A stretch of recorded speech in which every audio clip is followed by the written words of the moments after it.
The yellow school bus tilted dangerously as it skidded across the icy bridge. 43 children inside screaming as the metal guardrail gave way with a thunderous crack. Jesse Rivera watched in horror from his pickup truck as the bus plunged into the frozen river below, the impact sending a violent splash that echoed across the quiet lakeside town he'd called home for 37 years. Without thinking, he kicked off his work boots and dove into the bone-chilling water, his tired muscles burning as he fought against the current toward the sinking vehicle. Inside, two small faces pressed against the window, twins, maybe 7 years old, their eyes wide with terror as the dark water rose around them. Jesse didn't know these children belonged to one of the wealthiest women in America. He didn't know this moment would change everything. What happens when a man who has nothing saves the children of a woman who has everything? Before we jump back in, tell us where you're tuning in from. And if this story touches you, make sure you're subscribed, because tomorrow I've saved something extra special for you. The alarm clock's shrill cry cut through the pre-dawn darkness at 4:30, just as it had every morning for the past 3 years. Jesse Rivera's calloused hand reached across the narrow bed, fingers finding the worn plastic button with the practiced ease of repetition. In the silence that followed, he could hear the gentle breathing of his 9-year-old daughter Maya from the room next door, a sound that had become his anchor in a world that seemed determined to test his resolve at every turn. He sat up slowly, his back protesting the movement, a reminder of yesterday's double shift at the warehouse, followed by 4 hours of custodial work at the community center. His hands, permanently stained with the honest dirt of hard labor, rubbed the sleep from his eyes as he surveyed their small apartment in the gray light filtering through threadbare curtains. The place wasn't much. 2 bedrooms in a converted house overlooking Millbrook's industrial district, but it was theirs, and that counted for something in a life where ownership of anything seemed like a luxury.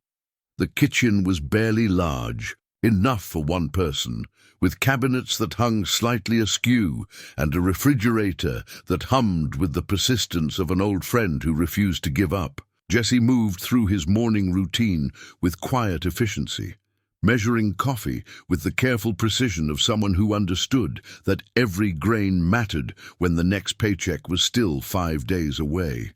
The percolator, a wedding gift from a marriage that felt like someone else's life now, gurgled to life, filling the small space with the rich aroma that would sustain him through the first job of the day. Millbrook had once been a thriving industrial town, built around the paper mill that employed nearly half the population for 3 generations. The mill's closure 5 years ago had left behind empty storefronts, houses with "for sale" signs that never came down, and people like Jesse who stayed because leaving required resources they didn't have. The town sat beside Lake Huron, its shoreline dotted with weathered docks and the skeletal remains of piers that had once welcomed freight ships. Now the lake served mostly as a backdrop for memories, its grey-green waters reflecting the persistent overcast sky that seemed to settle over the region like a comfortable old sweater. Jesse's reflection in the bathroom mirror showed a man of 37 who looked older, his dark hair showing premature streaks of silver at the temples, his brown eyes carrying the weight of responsibilities that had aged him beyond his years. The face looking back at him was honest, defined by laugh lines around his eyes and the kind of weathered features that spoke of time spent outdoors, of work done with his hands, of a man who had learned to find dignity in labor that others might overlook. The sound of small feet padding across the hallway floor announced Maya's arrival in the kitchen, her dark hair tousled from sleep, wearing the oversized t-shirt that served as her favorite pajamas. She was small for her age, a fact that worried Jesse more than he let on, but her eyes held an intelligence and warmth that reminded him daily why every sacrifice was worth making. "Morning, kiddo," he said, ruffling her hair as she climbed onto the wobbled kitchen chair they'd rescued from a garage sale. "Sleep okay?" "Mm-hmm," she mumbled, still shaking off the remnants of dreams. "Can we have pancakes?" Jessie opened the refrigerator and took mental inventory. 2 eggs, half a carton of milk that would expire tomorrow, a loaf of bread with 3 slices remaining. Pancakes weren't in the budget this morning, but the look of hopeful expectation in his daughter's eyes made him recalculate. There was flour in the cabinet, and he could make the milk stretch with a little water. Maya's happiness was worth more than his morning coffee. "Pancakes it is," he said, already reaching for the mixing bowl. "But you've got to help me make them." Their morning ritual unfolded with the comfortable familiarity of a dance they'd performed countless times. Maya stood on a chair beside him, carefully measuring ingredients while Jessie told her stories about his own childhood, about his grandmother's kitchen in El Paso, where the smell of fresh tortillas could wake the dead, and where every meal was a celebration of family. No matter how little money stretched the table, these moments were precious to Jessie, islands of normalcy in a sea of constant worry about bills and custody arrangements and whether he was providing enough for a little girl who deserved so much. More than a father who worked 2 jobs and still struggled to make ends meet. Maya didn't know about the stack of overdue notices hidden in his bedroom drawer, or about the sleepless nights when he lay awake, calculating whether they could afford new shoes for her growing feet, or about the custody papers that arrived monthly. From Sarah's lawyer, each one a reminder that his ex-wife was just waiting for him to stumble. "Daddy," Maya said, breaking into his thoughts as she carefully poured batter onto the hot griddle. "Mrs. Henderson says there's a new family moving into the big house by the lake." Jessie nodded, focusing on flipping the pancakes before they burned. The big house by the lake was the old Thornton mansion, a sprawling Victorian that had sat empty for 2 years since the last owner moved to Florida. It was the kind of house that belonged in a different era, when Millbrook had money and hope in equal measure. "That's nice, honey. Maybe they'll have kids for you to play with." "Maybe," she said, but her tone suggested she wasn't holding her breath. In a town where young families left as soon as they could afford to, Maya had learned not to get too attached to the possibility of new friends. They ate breakfast together in comfortable silence, Maya methodically cutting her pancakes into perfect squares while Jessie mentally reviewed his schedule for the day. Warehouse shift from 7 to 3, then a quick drive home to make sure Maya got off the school bus safely, followed by dinner and homework before heading to his evening custodial job at the community center. It was a routine that left little room for spontaneity, but it provided structure, something both he and Maya needed in a life that had seen too much upheaval. After breakfast, Jessie packed Maya's lunch with the same careful attention he applied to everything else in their lives. A peanut butter sandwich cut into triangles because she claimed they tasted better that way, an apple from the bag he'd bought marked down at the grocery store, and a juice box, the one small luxury he allowed himself to provide for her each day. He included a note, as he did every morning, usually something silly that would make her smile when she found it at lunchtime. The walk to Maya's school took them through the heart of downtown Millbrook, past storefronts that displayed "going," out of business signs like battle flags of surrender. The hardware store where Jessie's father had once bought supplies for weekend projects had closed last month. The diner where Jessie had taken Maya for her birthday dinner, their one meal, out that year, now sported plywood over its windows. But there were still signs of life. Mrs. Chen's flower shop, where she grew the most beautiful roses Jessie had ever seen in coffee cans and old paint buckets behind the store.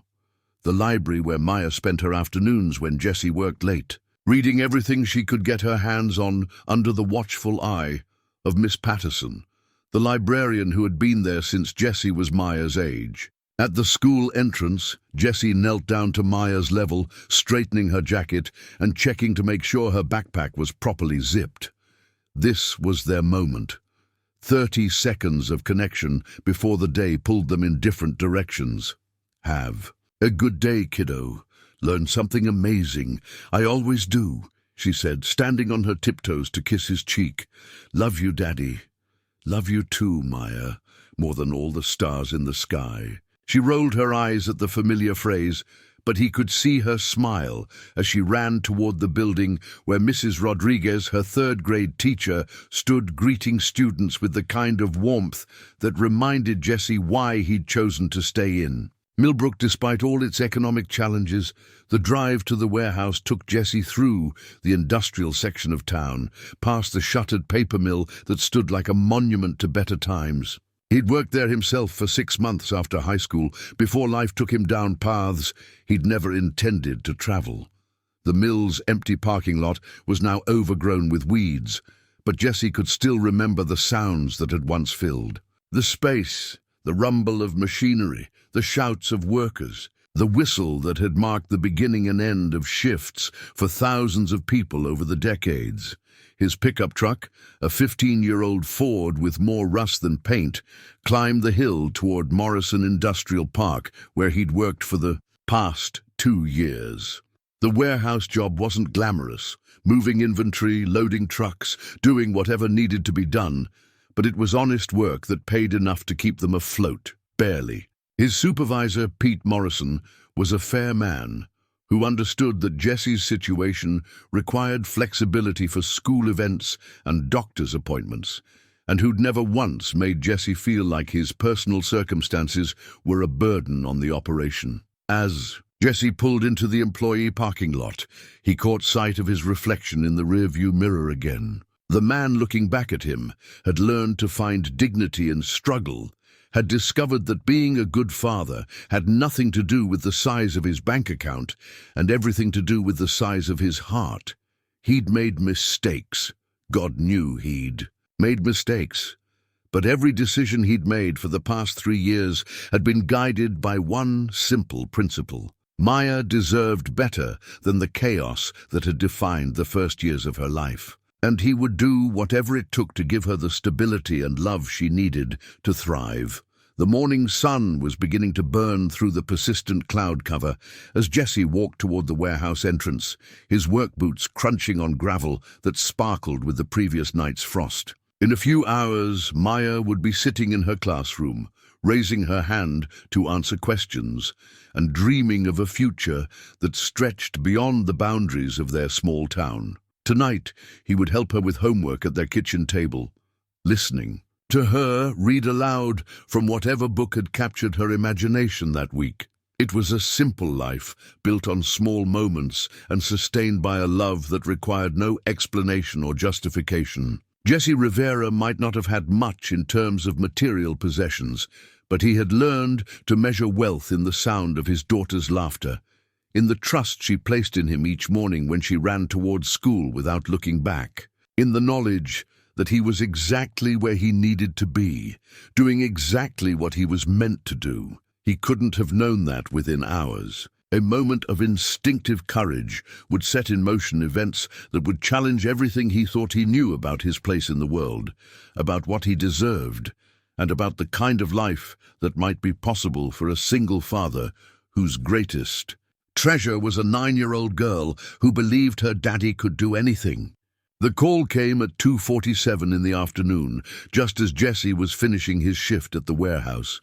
Pete Morrison's voice crackled through the radio system with an urgency that made every worker stop what they were doing. All hands, we've got an emergency situation on Route 12 at the Lake Bridge. School bus accident. They're calling for any available personnel with rescue experience. Jesse's blood turned to ice. Route 12 was the road Maya's bus took home from school every day. He dropped the inventory clipboard he'd been holding and ran toward his truck, his work boots echoing against the concrete floor as other workers called out questions he couldn't hear over the roar of panic in his ears. The drive to the bridge took 8 minutes that felt like hours. Jesse's knuckles were white against the steering wheel as he navigated through the growing crowd of emergency vehicles, their red and blue lights painting the grey afternoon in urgent colours. The scene that greeted him at the bridge made his heart stop entirely. The yellow school bus lay partially submerged in the lake, its front end angled down into the dark water while its rear wheels still rested on the rocky shore. The impact had shattered the front windshield, and through the broken glass, Jessie could see the chaos inside. Children's faces pressed against windows, some crying, others eerily silent in shock. "Maya," he whispered, pushing through the crowd of paramedics and police officers who were still assessing the situation. "Maya! Sir, you need to stay back," a young paramedic said, placing a firm hand on Jessie's chest. "We're handling the situation." "My daughter's on that bus," Jessie said, his voice cracking with desperation. "Maya Rivera. She's 9 years old. Dark hair." "We're getting everyone out," the paramedic assured him, but Jessie could see the uncertainty in the man's eyes. The bus was settling deeper into the water with each passing minute, and the rescue team was still unloading equipment from their vehicles. That's when Jessie saw them. Two small faces pressed against the rear window of the bus, their eyes wide, with terror as the dark lake water crept higher around their seats. Twin children, maybe 7 years old, a boy and a girl with identical expressions of helpless fear. They weren't Maya, but in that moment, they might as well have been. The rescue team leader was shouting instructions, something about waiting for specialized diving equipment, about the water temperature and safety protocols. Jessie looked at the children in the window, at the way the bus was shifting with each small wave, and made a decision that came from somewhere deeper than conscious thought. He kicked off his work boots and dove into the lake. The shock of the cold water hit him like a physical blow, driving the air from his lungs and sending spears of ice through his chest. Lake Huron in early October was barely above freezing, and the sudden immersion made his muscles seize with cramps that threatened to drag him under before he'd taken 3 strokes toward the bus. But Jessie had grown up swimming in this lake, had spent countless summer afternoons diving off the old pier with friends who had long since moved away to warmer, more prosperous places. His body remembered the rhythm of the water, even as his mind screamed protests about the cold and the danger and the absolute insanity of what he was attempting. The current was stronger than he'd expected, fed by the recent rains that had swollen the lake beyond its normal boundaries. Each stroke toward the bus felt like swimming through molasses, his waterlogged clothes adding weight that threatened to pull him down into the depths where the old mill had once dumped its waste and where local legends claimed the ghosts of drowned fishermen still wandered. Behind him, he could hear voices shouting, some calling for him to come back, others coordinating rescue efforts that seemed to be moving with agonizing slowness. But all Jessie could focus on were those 2 small faces in the window, watching him approach with a mixture of hope and disbelief. The bus groaned as he reached it, the metal frame settling another few inches deeper into the lake bed. Water was pouring through the broken windshield now, and Jessie could see that the interior was flooding rapidly. He had minutes, maybe less, before the vehicle would be completely submerged. He grabbed onto the rear bumper and pulled himself along the side of the bus until he reached the emergency exit window. His numb fingers fumbled with the release mechanism, and for a terrifying moment he thought it might be jammed. Then the window swung open with a rush of air and the sound of children crying.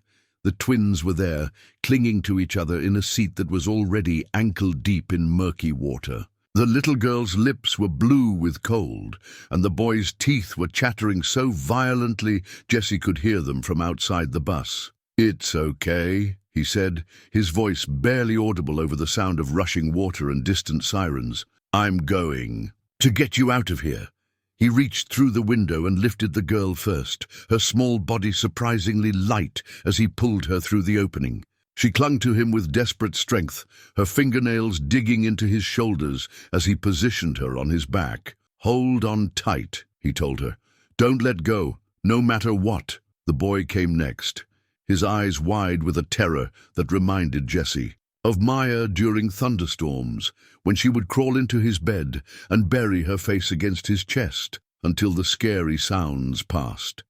Jessie managed to position both children so that they could hold on to him while leaving his arms free to swim. The journey back to shore was the longest of Jessie's life. His muscles were cramping from the cold, and the added weight of the 2 children made each stroke a monumental effort. Halfway back, his left leg seized with a cramp so severe he nearly went under, saved only by the desperate grip of small hands on his shoulders and the knowledge that giving up wasn't an option. "Almost there," he gasped, as much to himself as to the children on his back.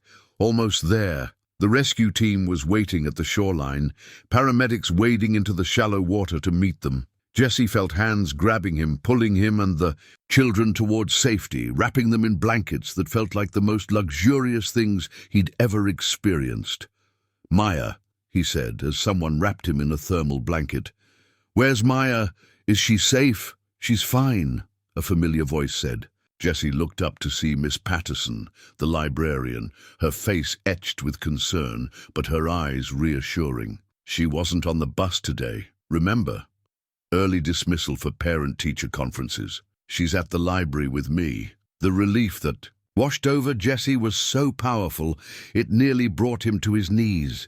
Maya was safe. The other children were being evacuated from the bus by the rescue team, who had finally gotten their equipment in place. And the twins he'd pulled from the wreckage were alive, breathing, their small bodies warming under the emergency blankets. "You saved them," one of the paramedics said, checking Jesse's pulse and shining a light in his eyes. That was incredibly brave. Incredibly stupid, but brave. Jesse didn't feel brave. He felt exhausted and cold and slightly nauseous from the adrenaline crash that was beginning to set in. But when he looked at the two children sitting nearby, wrapped in blankets and holding steaming cups of hot chocolate that someone had produced from somewhere, he felt something else. A quiet satisfaction that came from knowing he'd done the right thing, regardless of the consequences. "What are their names?" he asked the paramedic. "Emma and Ethan," the man replied. "Carrington, their mother's on her way." Jesse nodded, too tired to process the significance of the name. He accepted. A cup of coffee from one of the volunteer firefighters, and sat on the tailgate of an ambulance, watching as the school bus was finally pulled from the lake by a team of professionals who made the whole operation look easy and routine. The media arrived 20 minutes later. First, the local newspaper reporter who covered everything from high school basketball games to town council meetings, then a crew from the regional television station. Jesse found himself surrounded by microphones and cameras, people asking questions about heroism and split-second decisions and what it felt like to risk his life for children he'd never met. "I just did what anyone would do," he said. Uncomfortable. With the attention and eager to get home to Maya, they were in trouble. Someone had to help. But even as he deflected the questions and tried to downplay his actions, Jesse could see that the story was taking on a life of its own. The reporter was scribbling notes about local hero and selfless rescue, while the television crew was already broadcasting live updates about the miraculous save on the lake. As the crowd began to disperse and the emergency vehicles departed, Jesse noticed a black sedan with tinted windows parked at the far end of the bridge. A woman emerged from the driver's seat, tall, elegant, dressed in clothes that probably cost more than Jesse made in a month. She moved with the purposeful stride of someone accustomed to taking charge of situations, but her face showed the raw vulnerability of a mother whose children had just faced mortal danger. She spoke briefly with one of the paramedics, then knelt beside the twins, gathering them into an embrace that was fierce with relief and love. Jesse watched from a distance, recognizing something in her posture that spoke of the same desperate protectiveness he felt whenever Maya was threatened or hurt. Their eyes met across the parking area, his still reflecting the exhaustion of the rescue, hers bright with unshed tears and something else that might have been gratitude. She started to walk toward him, but Jesse was already moving toward his truck, uncomfortable with the attention and eager to return to the familiar rhythms of his ordinary life. He drove home slowly, his hands still shaking slightly from the cold and adrenaline. Maya was waiting for him on the front steps of their apartment building. Having heard about the accident on Miss Patterson's radio, she threw herself into his arms with the unrestrained emotion of a child who had spent the afternoon imagining the worst possible scenarios. "I was so scared," she whispered against his chest. I thought you might be hurt." "I'm fine, kiddo," he said, holding her tight and breathing in the familiar scent of her strawberry shampoo. "Everything's fine." But as he carried Maya upstairs to their small apartment, Jesse couldn't shake the feeling that something fundamental had shifted in his world. The woman's face stayed with him, not just her obvious wealth and sophistication, but the raw emotion he'd seen when she'd embraced her children. There had been something in her eyes when she'd looked at him, a recognition that went beyond simple gratitude. That evening, as he helped Maya with her homework and tried to return to their normal routine, the local news played footage of the rescue on their small television. Jesse winced at seeing himself on screen, uncomfortable with being portrayed as some kind of hero when all he'd done was respond to an emergency the way any decent person would. "That's my daddy," Maya told the television proudly, as if the anchor could hear her through the screen. "He saves people." Jesse didn't feel like a hero. He felt like a man who'd been in the right place at the right time, who'd made a choice that seemed as natural as breathing. But as he tucked Maya into bed that night and listened to her prayers, which now included thanks for the safety of those 2 kids on the bus, he wondered if the woman in the expensive sedan felt the same way about the ordinary miracle of children who came home safely at the end of the day. Outside their apartment window, the lake stretched away into darkness, its surface calm now, giving no indication of the drama that had played out beneath its waters just hours before. Tomorrow would bring new challenges, new bills to pay, and responsibilities to meet. But tonight, Jesse Rivera slept the deep sleep of a man who had looked into the face of crisis and discovered that courage wasn't about being fearless.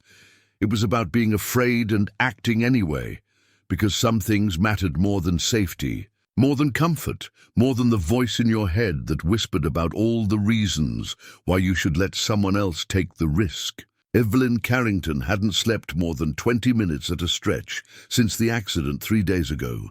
Each time she closed her eyes, she saw the yellow school bus disappearing beneath the dark water, heard Emma's terrified scream as the lake rushed through the broken windows, felt the crushing weight of nearly losing the 2 people who mattered most in a world that had already taken too much from her. She stood at the floor-to-ceiling windows of her home office, watching the sunrise, paint Lake Huron in shades of gold and amber. The irony wasn't lost on her that she'd moved to this sprawling lakefront estate specifically for its proximity to the water, the same water that had nearly claimed her children's lives. The house itself was a monument to architectural ambition, with its soaring ceilings and minimalist design that had graced the covers of 3 different luxury magazines. But this morning, surrounded by furniture that cost more than most people's annual salaries, Evelyn felt the hollow echo of spaces too large and too empty for the small family rattling around inside them. The twins were still asleep in the master bedroom, where they'd insisted on sleeping since coming home from the hospital. Emma had nightmares about drowning, waking up gasping and reaching for Evelyn with desperate hands. Ethan had barely spoken since the accident, responding to questions with nods and shakes of his head, as if using his voice might somehow summon back the terror of those moments when the bus filled with water. Evelyn's reflection in the window showed a woman who had learned to armor herself in designer clothes and perfect makeup, whose business acumen had built a technology empire from the ground up, but whose maternal instincts felt as fragile as spun glass. At 34, she was worth more money than she could spend in 3 lifetimes, commanded respect in boardrooms where men twice her age deferred to her judgment, and had been featured on the cover of Forbes as one of the most innovative entrepreneurs of her generation. None of that mattered when your children were trapped in a sinking school bus and you were helpless to save them. A man she'd never met had dove into freezing water to pull Emma and Ethan from certain death. Jesse Rivera. She'd memorized his name from the newspaper articles, studied his face in the grainy photographs that showed him deflecting reporters' questions with the uncomfortable modesty of someone unused to attention. He'd disappeared from the scene before she could properly thank him, leaving behind only the memory of tired brown eyes and the kind of quiet dignity that seemed increasingly rare in her world of calculated charm and strategic relationships. Her phone buzzed with the first of what would be dozens of calls and messages throughout the day. Board meetings to reschedule, investors to reassure, public relations managers wanting to craft statements about the accident and her family's recovery. The business world demanded constant motion, perpetual availability, an endless stream of decisions that shaped markets and influenced lives she would never meet. But this morning, Evelyn found herself resenting the intrusion of corporate obligations into the space where she was simply a mother whose children had nearly died. She'd built Carrington Technologies on the principle that innovation could solve almost any problem. Her company's software had revolutionized supply chain management for manufacturers across 3 continents, turning chaos into efficiency with elegant algorithms that could predict and prevent bottlenecks before they occurred. She was good at identifying problems and engineering solutions, at seeing patterns that others missed and translating complex challenges into manageable steps. But she couldn't solve the problem of her own grief, couldn't engineer an algorithm that would bring back her husband David, couldn't debug the error in her programming that made her feel like a stranger in her own children's lives. David had been the warm one, the parent who knew instinctively how to comfort a scraped knee or navigate the delicate negotiations of bedtime stories. He'd made parenting look effortless, natural, while Evelyn approached it with the same systematic analysis she applied to business challenges, and somehow always felt like she was missing some crucial variable that everyone else understood intuitively. The Faye accident had shattered her illusion of control. All her wealth, all her influence, all her carefully constructed safety nets had been useless when Emma and Ethan needed her most. A stranger, a working-class single father she'd never met, had done what she couldn't do. He'd saved her children while she was stuck in traffic 20 miles away, frantically trying to reach the scene while emergency responders delivered clinical updates through her car's speakers. Her assistant Marcus knocked softly on the office. Duguer, carrying the tablet that contained her schedule and the expression of someone who'd learned to read his employer's moods with scientific precision. He'd worked for Evelyn for 6 years, since just after David's death, and had become something between a personal secretary and a trusted confidant, one of the few people who understood that her legendary focus sometimes masked a loneliness that even success couldn't fill. "Good morning," he said carefully, setting down a cup of coffee prepared exactly the way she preferred it. "The children are still sleeping. I've cancelled your 9 o'clock with the Detroit investors and the board. Meeting has been moved to Thursday, but there are a few things that need your attention." Evelyn nodded, grateful for Marcus's ability to prioritize her life when she felt incapable of making the simplest decisions. "What's the media situation?" "Manageable. The story is mostly local news, though one of the national networks picked up the footage. They're focusing on the rescue itself, not on the family's identity. Your privacy team has been monitoring social media, no significant threats or inappropriate attention." She appreciated the clinical language, the way Marcus could reduce her family's trauma to manageable bullet points and action items. It was a skill she'd cultivated herself over the years, the ability to compartmentalize emotion, to function efficiently even when her personal world was falling apart. "Have they found contact information for the man who rescued them?" "Jesse Rivera." Marcus consulted his tablet, scrolling through notes with the efficiency of someone who anticipated every possible question. "He's been difficult to locate. No listed phone number. And he hasn't returned calls to the warehouse where he works. The local paper ran a follow-up story yesterday. Apparently he's avoiding media attention. Single father, 9-year-old daughter, works 2 jobs. Address is listed as an apartment complex on Riverside Drive." Evelyn processed this information with the analytical part of her mind that never shut down completely. A single father working 2 jobs in a town like Millbrook suggested financial struggles that she couldn't quite comprehend. Her weekly grocery budget probably exceeded his monthly rent. The gulf between their circumstances felt impossibly wide, but somehow that made his actions even more remarkable. He'd risked his life for children who were strangers to him, with no expectation of reward or recognition.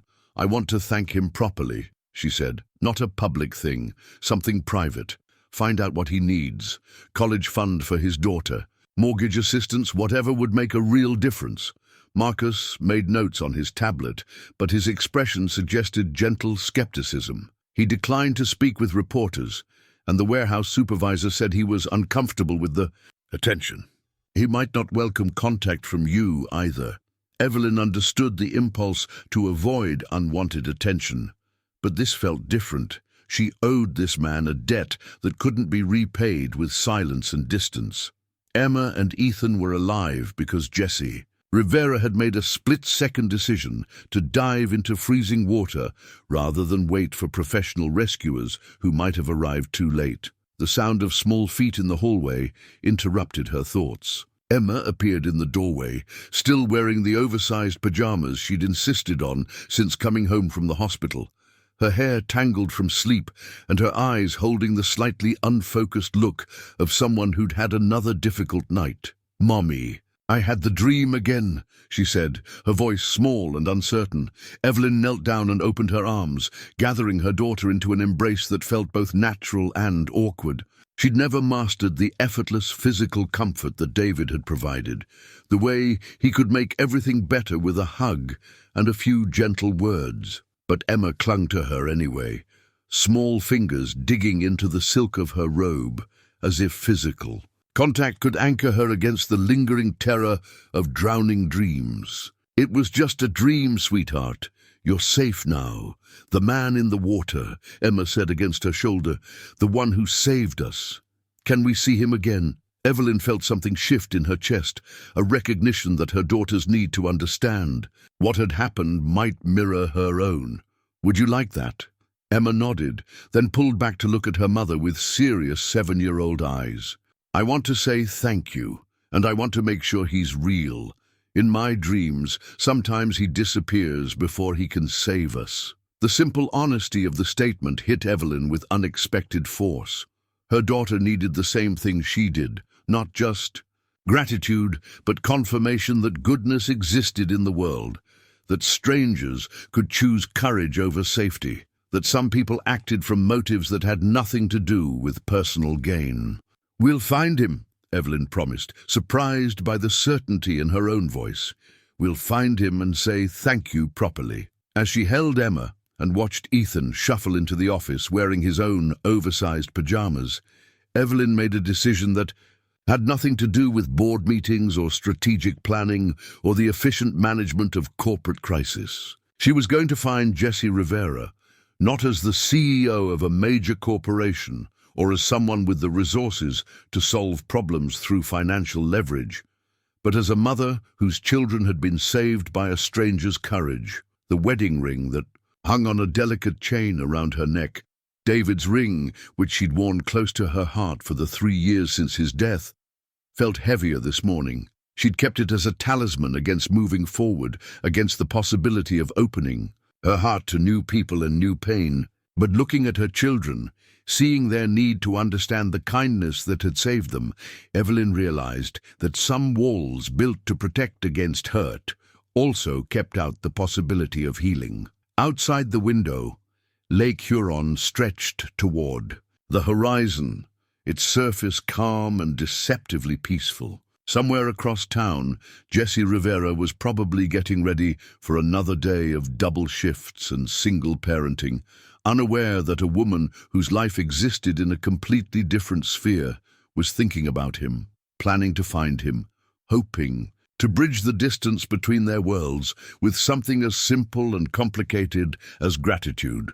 The day ahead would bring its usual cascade of decisions and responsibilities, but for the first time in months, Evelyn felt the stirring of something that went beyond professional obligation or maternal duty. She felt curious about a man who dove into freezing water to save children he'd never met, who deflected praise and avoided attention, who worked 2 jobs and still found the energy to be the kind of father who raised a daughter worthy of his sacrifice. Marcus was still standing nearby, waiting for instructions with the patient efficiency that made him invaluable. But this particular mission, finding Jessie Rivera and saying thank you properly, felt like something she needed to handle personally. Some debts couldn't be delegated, some conversations couldn't be conducted through intermediaries, some connections required the risk of stepping outside the carefully controlled environment where she felt competent and safe. Cancel everything. Else this morning, she told Marcus, I have something more important to take care of. The community center after midnight was a different world from the bustling daytime hub where seniors played bridge and teenagers practiced for the school play. Jesse pushed his custodial cart down the empty hallway, the squeak of one stubborn wheel echoing off walls lined with children's artwork and announcements for upcoming events. The building held the comfortable quiet of a place where people gathered to share their lives, but at this hour it belonged entirely to him and the methodical routine of mopping floors and emptying trash cans. He'd been working this job for 8 months, ever since the warehouse cut his hours, and he'd needed to find a way to make up the difference in pay. The work was solitary and peaceful, giving him time to think while his hands stayed busy with familiar tasks. Tonight, though, his thoughts kept returning to the woman at the bridge, the way she'd moved toward him with obvious intent before. He'd retreated to his truck, the expensive car and clothes that marked her as someone from a world he'd never inhabited, the fierce protectiveness he'd recognized when she'd embraced her children. The local newspaper had run a follow-up story about the rescue, complete with a photograph of him that someone had taken while he was talking to the paramedics. Jesse had winced when he saw it, his hair wet and disheveled, his work clothes stained and wrinkled, his face showing the exhaustion that followed an adrenaline crash. The article called him a local hero and mentioned that he'd declined interviews. But it also included details about his address and workplace that made him uncomfortable. Fame, even the small-town variety, felt like an invasion of the privacy he'd worked hard to maintain. Maya had cut out the newspaper article and taped it to their refrigerator, with the pride of someone whose father had been officially recognized for his goodness. She'd read it aloud to him 3 times, emphasizing the parts that described his selfless courage and quick thinking in a crisis situation. For her, the rescue had transformed him from simply daddy into someone worthy of public admiration. And Jessie found her enthusiasm both touching and slightly overwhelming. The sound of a car door closing in the parking lot interrupted his thoughts. Jessie glanced at the clock on the wall. 12:47 a.m. The community center was officially closed, and he was the only one with keys at this hour. He set down his mop and walked to the front window, peering through the glass at a black sedan parked under the streetlight. The woman from the bridge stood beside the car, no longer wearing the expensive clothes he remembered, but dressed in jeans and a simple sweater that made her look younger, more approachable. She was studying the building with the focused attention of someone trying to make a decision, and Jessie realized with a mixture of surprise and concern that she'd somehow tracked him to his second job. He opened the front door before she could knock, not wanting the sound to carry through the quiet building. Up close, she was smaller than he'd expected, though she carried herself with the confident posture of someone accustomed to being taken seriously. Her dark hair was pulled back in a ponytail, and without makeup, he could see the faint shadows under her eyes that suggested she'd been sleeping as poorly as he had since the accident. "Mr. Rivera," she said, her voice carrying the slight hoarseness of someone who'd been thinking about this conversation for days. "I'm Evelyn Carrington. I'm Emma and Ethan's mother." Jessie nodded, suddenly aware of his custodial uniform and the fact that he was holding a spray bottle of disinfectant. "Mrs. Carrington, how did you find you?" I asked around.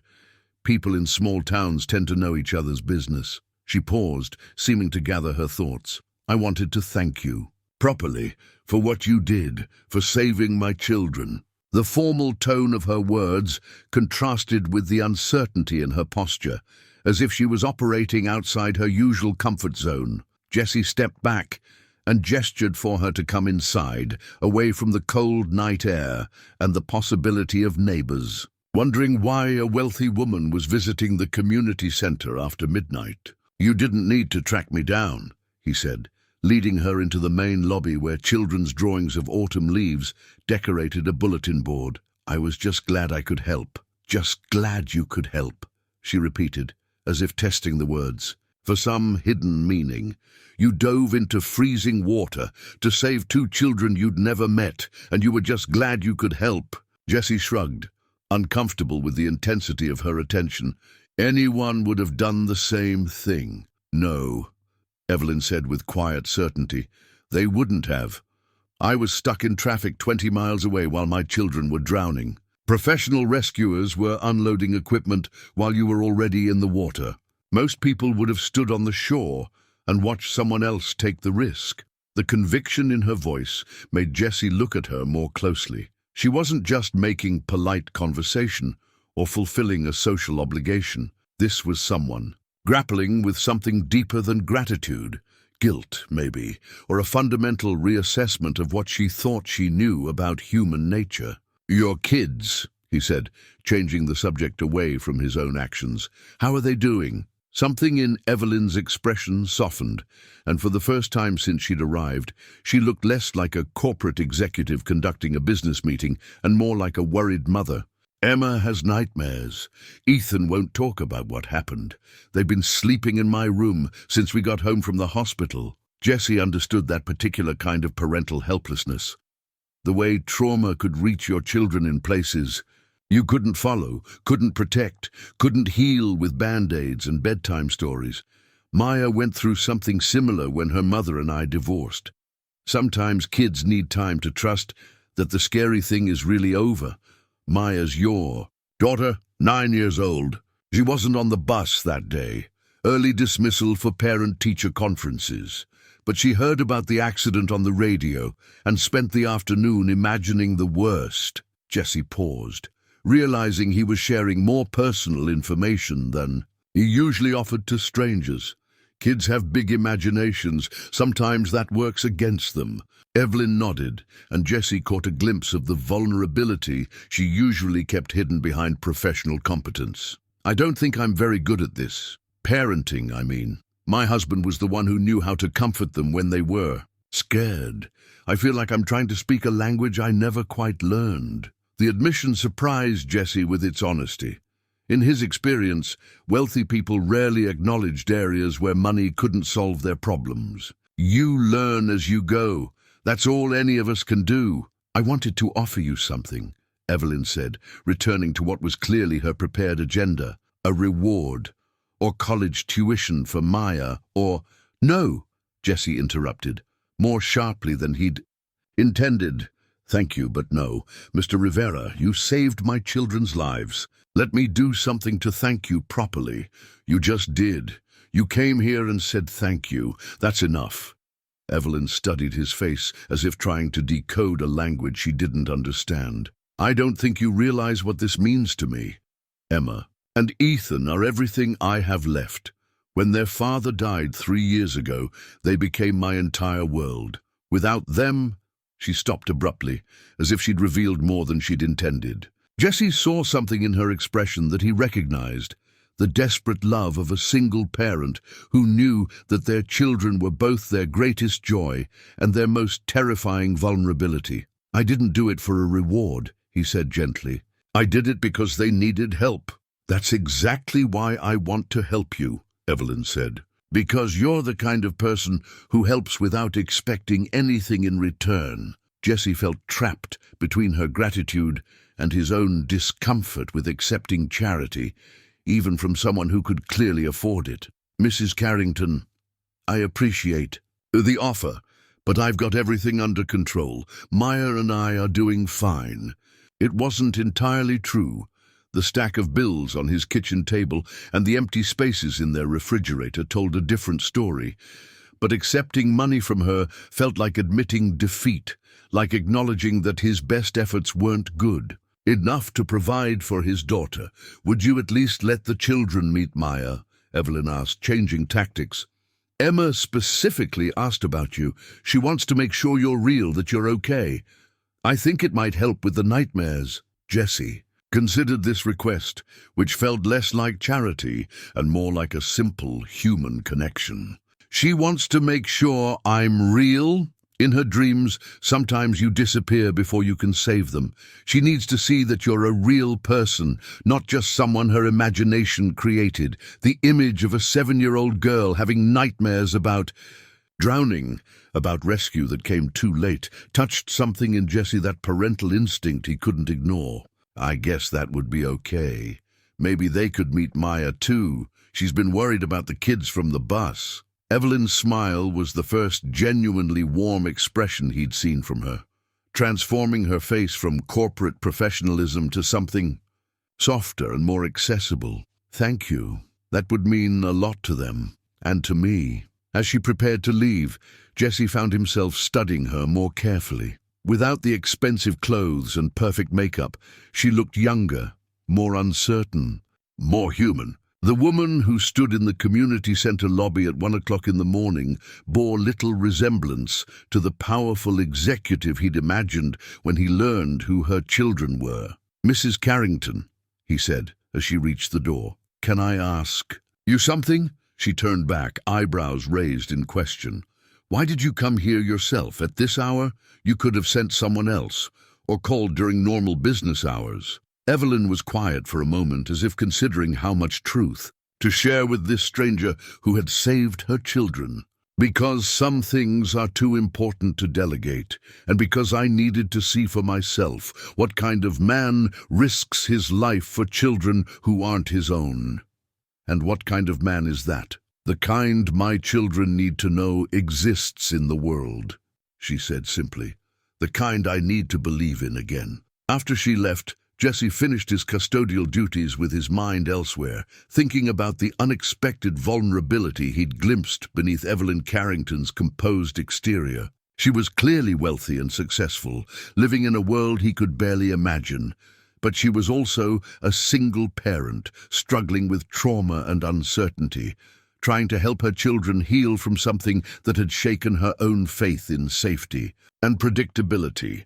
The next morning, Maya greeted the news of meeting the twins with the enthusiasm she usually reserved for snow days and birthday parties. She immediately began planning what they should do together, suggesting the playground at the school, or maybe a trip to the library where Miss Patterson could show them the best books for kids their age.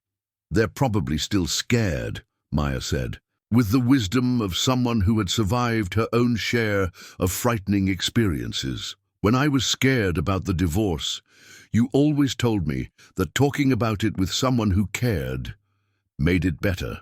Jesse looked at his daughter, 9 years old, wise beyond her years, instinctively understanding that healing often required connection rather than isolation, and felt the familiar mixture of pride and protectiveness that defined his daily existence. Maya had learned compassion through adversity, had developed empathy by experiencing her own moments of helplessness and fear. As he drove to work that morning, Jesse found himself thinking about Evelyn's question: what kind of man risks his life for children who aren't his own? He didn't have an answer that satisfied him, didn't understand his own motivations well enough to explain them to someone else. He'd simply seen children in danger and responded instinctively, the way he hoped someone would respond if Maya ever needed help. But Evelyn's presence in his life, even this brief intersection of their very different worlds, had planted a seed of curiosity about what lay beneath her polished exterior. She was clearly more complex than her wealth and success suggested, more vulnerable than her confident demeanor implied.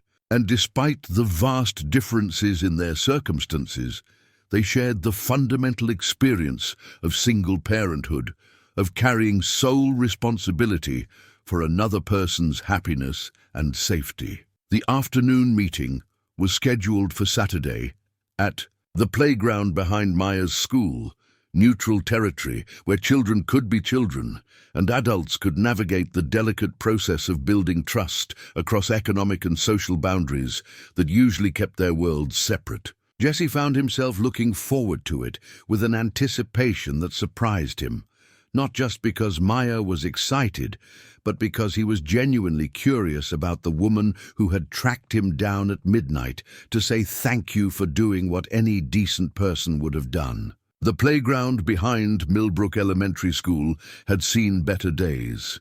The metal swing set showed patches of rust despite multiple coats of paint applied by volunteer parents, and the wooden climbing structure bore the weathered grey patina of countless seasons of rain and snow. But on Saturday afternoon, with autumn sunlight filtering through the maple trees and the sound of children's laughter carrying across the open space, it felt like exactly the right place for the careful dance of new friendship. Maya had been awake since dawn, changing clothes 3 times before settling on her favorite jeans and the sweater that brought out the green flecks in her dark eyes. She'd helped Jesse pack a picnic lunch with the methodical attention she usually applied to important school projects, making sure they had enough sandwiches and juice boxes to share with their guests. Her excitement was infectious, but Jesse could see the underlying nervousness that came with meeting new people, especially new people who lived in a world so different from their own. "What if they don't like me?" Maya asked as they spread a blanket on the grass near the playground equipment. "They'll like you," Jesse assured her, arranging the simple lunch they'd prepared. "You're impossible not to like." "But they're rich," Maya said, the word carrying the weight of someone trying to understand concepts that existed beyond her daily experience. "What if they think our food isn't good enough?" Jesse knelt down to Maya's level, taking her small hands in his work-roughened ones. "Being rich doesn't change what's important, kiddo. They're just kids who got scared and want to say thank you, the same way you'd want to say thank you if someone helped you when you were in trouble." Maya nodded, but Jesse could see that she was still working through the implications of economic difference in the way that children do, with a mixture of curiosity and uncertainty about rules they don't quite understand. In her world, having enough money for ice cream was a special occasion, and the idea of people who could buy anything they wanted existed more in fairy tales than in lived experience. The black sedan arrived precisely on time, pulling into the school parking lot with the quiet efficiency of expensive engineering. Jesse watched as Evelyn emerged from the driver's seat, dressed in casual clothes that probably cost more than he made in a week, but managing to look approachable rather than intimidating. She moved around to help Emma and Ethan out of the car, her movements careful and protective in the way of someone still processing recent trauma. The twins looked smaller than Jesse remembered from the rescue, perhaps because they were no longer in immediate danger, or perhaps because childhood seemed more fragile in broad daylight than it had in the chaos of emergency response. Emma carried a handmade card that she clutched with the intensity of someone bearing an important diplomatic message. Ethan stayed close to his mother's side, his eyes taking in the playground equipment with the cautious assessment of someone learning to trust that the world contained safe spaces as well as dangerous ones. "Mr. Rivera," Evelyn said as they approached. "The blanket," her voice carrying the same mixture of gratitude and uncertainty he'd heard at the community center. "Thank you for agreeing to this, Jesse," he corrected gently. "And this is Maya." Maya stepped forward with the careful politeness Jesse had taught her for meeting adults, but her attention was focused entirely on the twins. "Hi," she said. "I'm really glad you're okay. When Daddy told me about the bus, I was so scared for all the kids." Emma looked up at Maya with the wide-eyed assessment that 7-year-olds reserved for potential new friends. "You were scared for us? But you didn't even know us. You don't have to know someone to care about them," Maya said, with the matter-of-fact wisdom that sometimes surprised Jesse with its depth. "That's what Daddy always tells me. We're all connected, even when we don't realize it." Jesse caught Evelyn's eye and saw something shift in her expression. Surprise, perhaps, at hearing philosophical concepts explained with such simple clarity by a 9-year-old who had learned life lessons through experience rather than education. "I made you something," Emma said, holding out the card she'd been carrying, "to say thank you." The card was construction paper folded in half, decorated with crayon drawings of stick figures and what appeared to be a lake with a yellow rectangle partially submerged in blue waves. Inside, in the careful block letters of someone still learning to write, Emma had printed, "Thank you for saving us. You are a hero. Love, Emma and Ethan." Jessie accepted the card with the solemnity it deserved, understanding that for Emma, this handmade offering represented something far more valuable than any expensive gift. "This is beautiful," he said. "I'm going to put it on our refrigerator right next to Maya's artwork." "Really?" Emma's face lit up with the particular joy of a child whose creative efforts had been officially recognized as important. "Really? It's one of the nicest thank you cards I've ever received." Ethan, who had been silent since arriving, stepped closer and looked up at Jessie with serious eyes. "Were you scared?" he asked, his voice barely above a whisper. Jessie considered the question carefully, understanding that his answer mattered in ways that went beyond simple curiosity. "Yes," he said. "I was very scared. The water was cold, and I wasn't sure I could swim fast enough to help you, but you did it anyway," Ethan said, as if working through a complex equation. "Sometimes we have to do scary things when someone needs help," Jessie explained. "Being brave doesn't mean you're not afraid. It means you do the right thing, even when you are afraid." Ethan nodded slowly, processing this information with the intensity of someone trying to make sense of a world where bad things could happen. But good people still existed to help when they did. The children gravitated toward the playground equipment with the natural magnetism of their age group, leaving Jessie and Evelyn sitting on the blanket, watching them explore the swings and slides. Maya immediately appointed herself as tour guide, showing Emma and Ethan the best spots for climbing and explaining the unwritten rules of playground politics, with the authority of someone who had navigated these social waters for years. "She's remarkable," Evelyn said, watching Maya patiently help Emma reach the monkey bars. "So confident and kind. You've done an amazing job raising her." Jessie felt the familiar pride that came with compliments about Maya, mixed with the self-doubt that was never far from the surface of single parenthood. "She's had to grow up faster than I would have liked, but she's taught me as much as I've—" "Oh, taught her? What do you mean?" Jessie was quiet for a moment, watching Maya demonstrate the proper technique for going down the slide backwards, while Emma and Ethan watched with rapt attention. "When her mother and I divorced, I thought providing for Maya meant having enough money, keeping her safe, making sure she had everything she needed. But Maya taught me that what she needed most was just knowing that someone loved her completely, no matter what.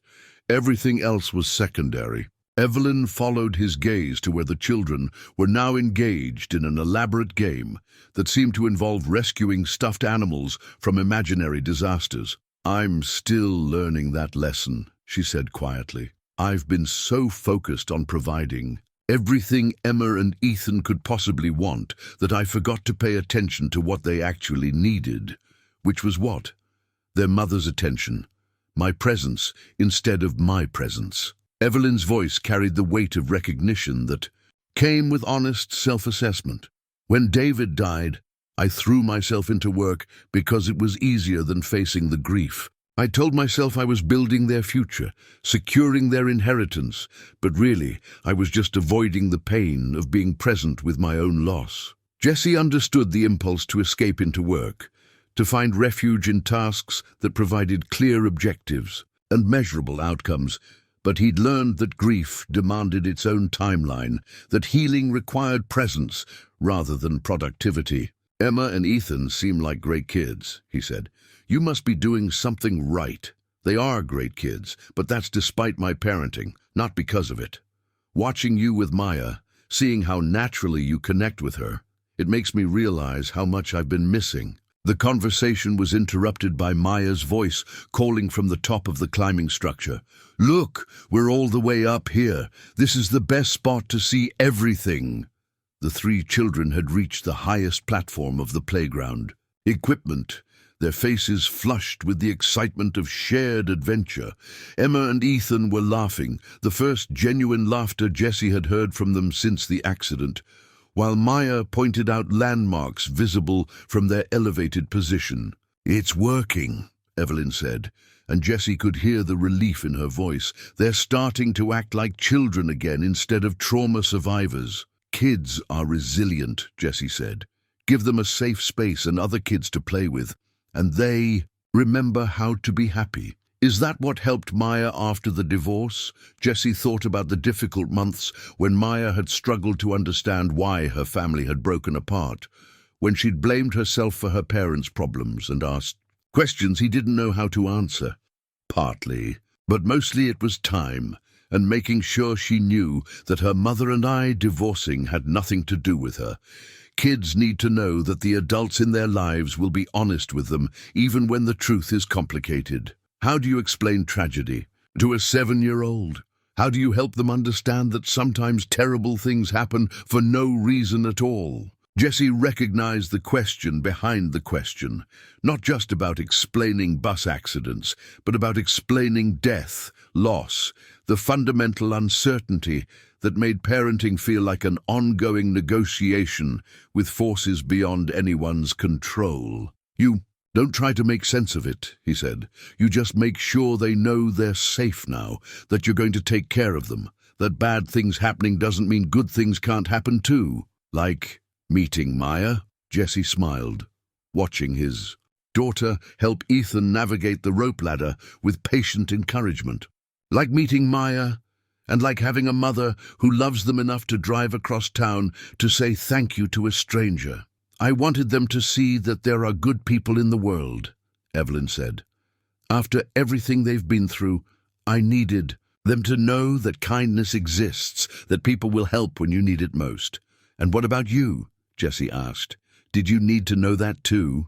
Evelyn was quiet for a long moment, watching her children play with an ease and joy she hadn't seen since before David's death. "Yes," she said finally, "I think I did." The afternoon stretched on with the comfortable rhythm of children at play, and adults learning to navigate the delicate process of building friendship across the boundaries of different worlds. Jessie found himself genuinely enjoying Evelyn's company, discovering that beneath her professional competence lay a woman struggling with the same fundamental challenges that defined his own daily existence: how to be a good parent, how to help children heal from trauma, how to build a life that provided both security and happiness. As the sun began to sink lower in the sky, painting the playground in shades of gold and amber, the children reluctantly climbed down from their various adventures and returned to the blanket where Jessie and Evelyn had been sharing stories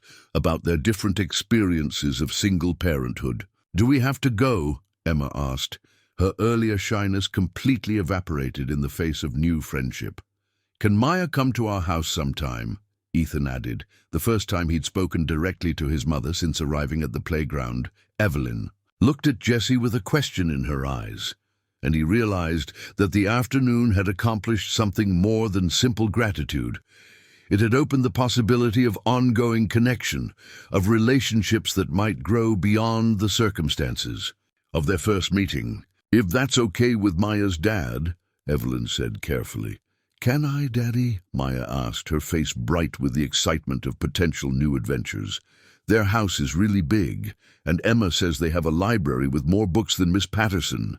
Jessie found himself nodding, despite his natural caution about accepting invitations that might highlight the differences in their economic circumstances. "I think that would be nice," he said, "if you're sure it's not too much trouble." "It's no trouble at all," Evelyn said, and Jessie could hear genuine enthusiasm in her voice. "Maybe next weekend I could make lunch, and the children could play in the garden." As they packed up the remains of their picnic and prepared to return to their separate lives, Jesse reflected on the unexpected turn his world had taken since diving into the lake 6 days ago. He'd saved 2 children from drowning, but somehow the act had rippled outward in ways he couldn't have predicted, creating connections and possibilities that felt both thrilling and slightly overwhelming. The broken playground equipment around them, the rusty swings and weathered wooden structures, had provided the perfect backdrop for the beginning of something new. Like the playground itself, their friendship would require ongoing attention and care, but the foundation had been laid with the kind of honest conversation and shared experience that made deeper relationship possible. Watching Maya wave goodbye to Emma and Ethan as their expensive car disappeared down the street, Jesse realized that his life had just become more complicated in ways that might ultimately make it richer, more connected, more full of the kind of love that couldn't be purchased but had to be earned through patience, understanding, and the willingness to see past surface differences to the fundamental human needs that connected all parents, regardless of their circumstances. The photograph had been tucked away in Jesse's bedroom drawer for 3 years, hidden beneath bank statements and custody documents like a talisman he couldn't quite bring himself to display or discard.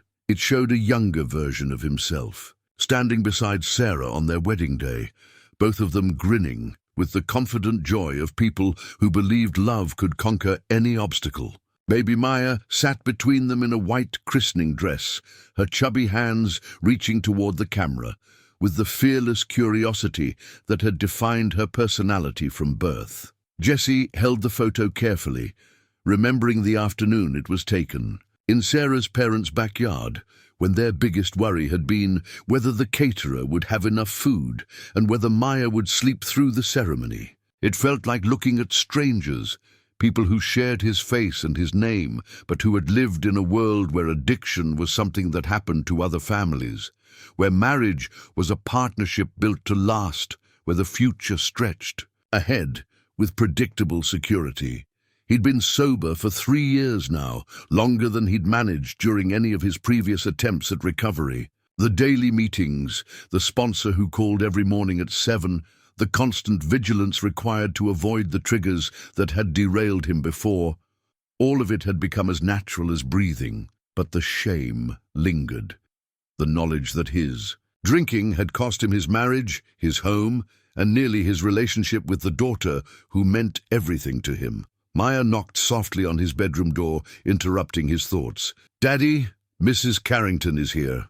Jesse slipped the photograph back into the drawer and went to greet Evelyn, who stood in their small living room looking slightly out of place among the second-hand furniture and discount store decorations.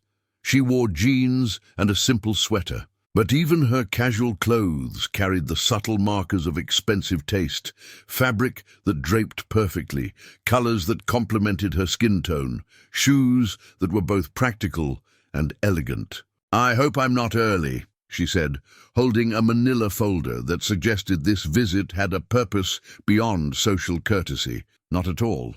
Maya's been ready since breakfast." Jesse gestured toward the kitchen where his daughter was carefully arranging homemade cookies on a plate. "Can I get you some coffee?" "That would be nice, thank you." As Jesse prepared coffee using the same percolator that had survived his divorce and 3 apartment moves, he found himself conscious of every detail that highlighted the differences. In their circumstances, the mismatched mugs, the small table that barely accommodated 4 people, the refrigerator covered with Maya's artwork, and school notices held in place by promotional magnets from local businesses. Evelyn seemed unaware of his self-consciousness, instead focusing her attention on the photographs that lined the windowsill, Maya's school pictures from each year, snapshots of father-daughter adventures at the lake, a formal portrait taken at the warehouse company picnic where Maya wore her best dress, and Jesse wore the only tie he owned. "These are wonderful," she said, studying a photo of Maya presenting Jesse with a Father's Day card she'd made herself. "You can see how much she adores you." "She's pretty great," Jesse said, handing her a mug of coffee and noticing how she held it with both hands, as if drawing warmth from more than just the liquid inside. "I brought something," Evelyn said, opening the folder she'd carried in. "Information about the playground renovation project.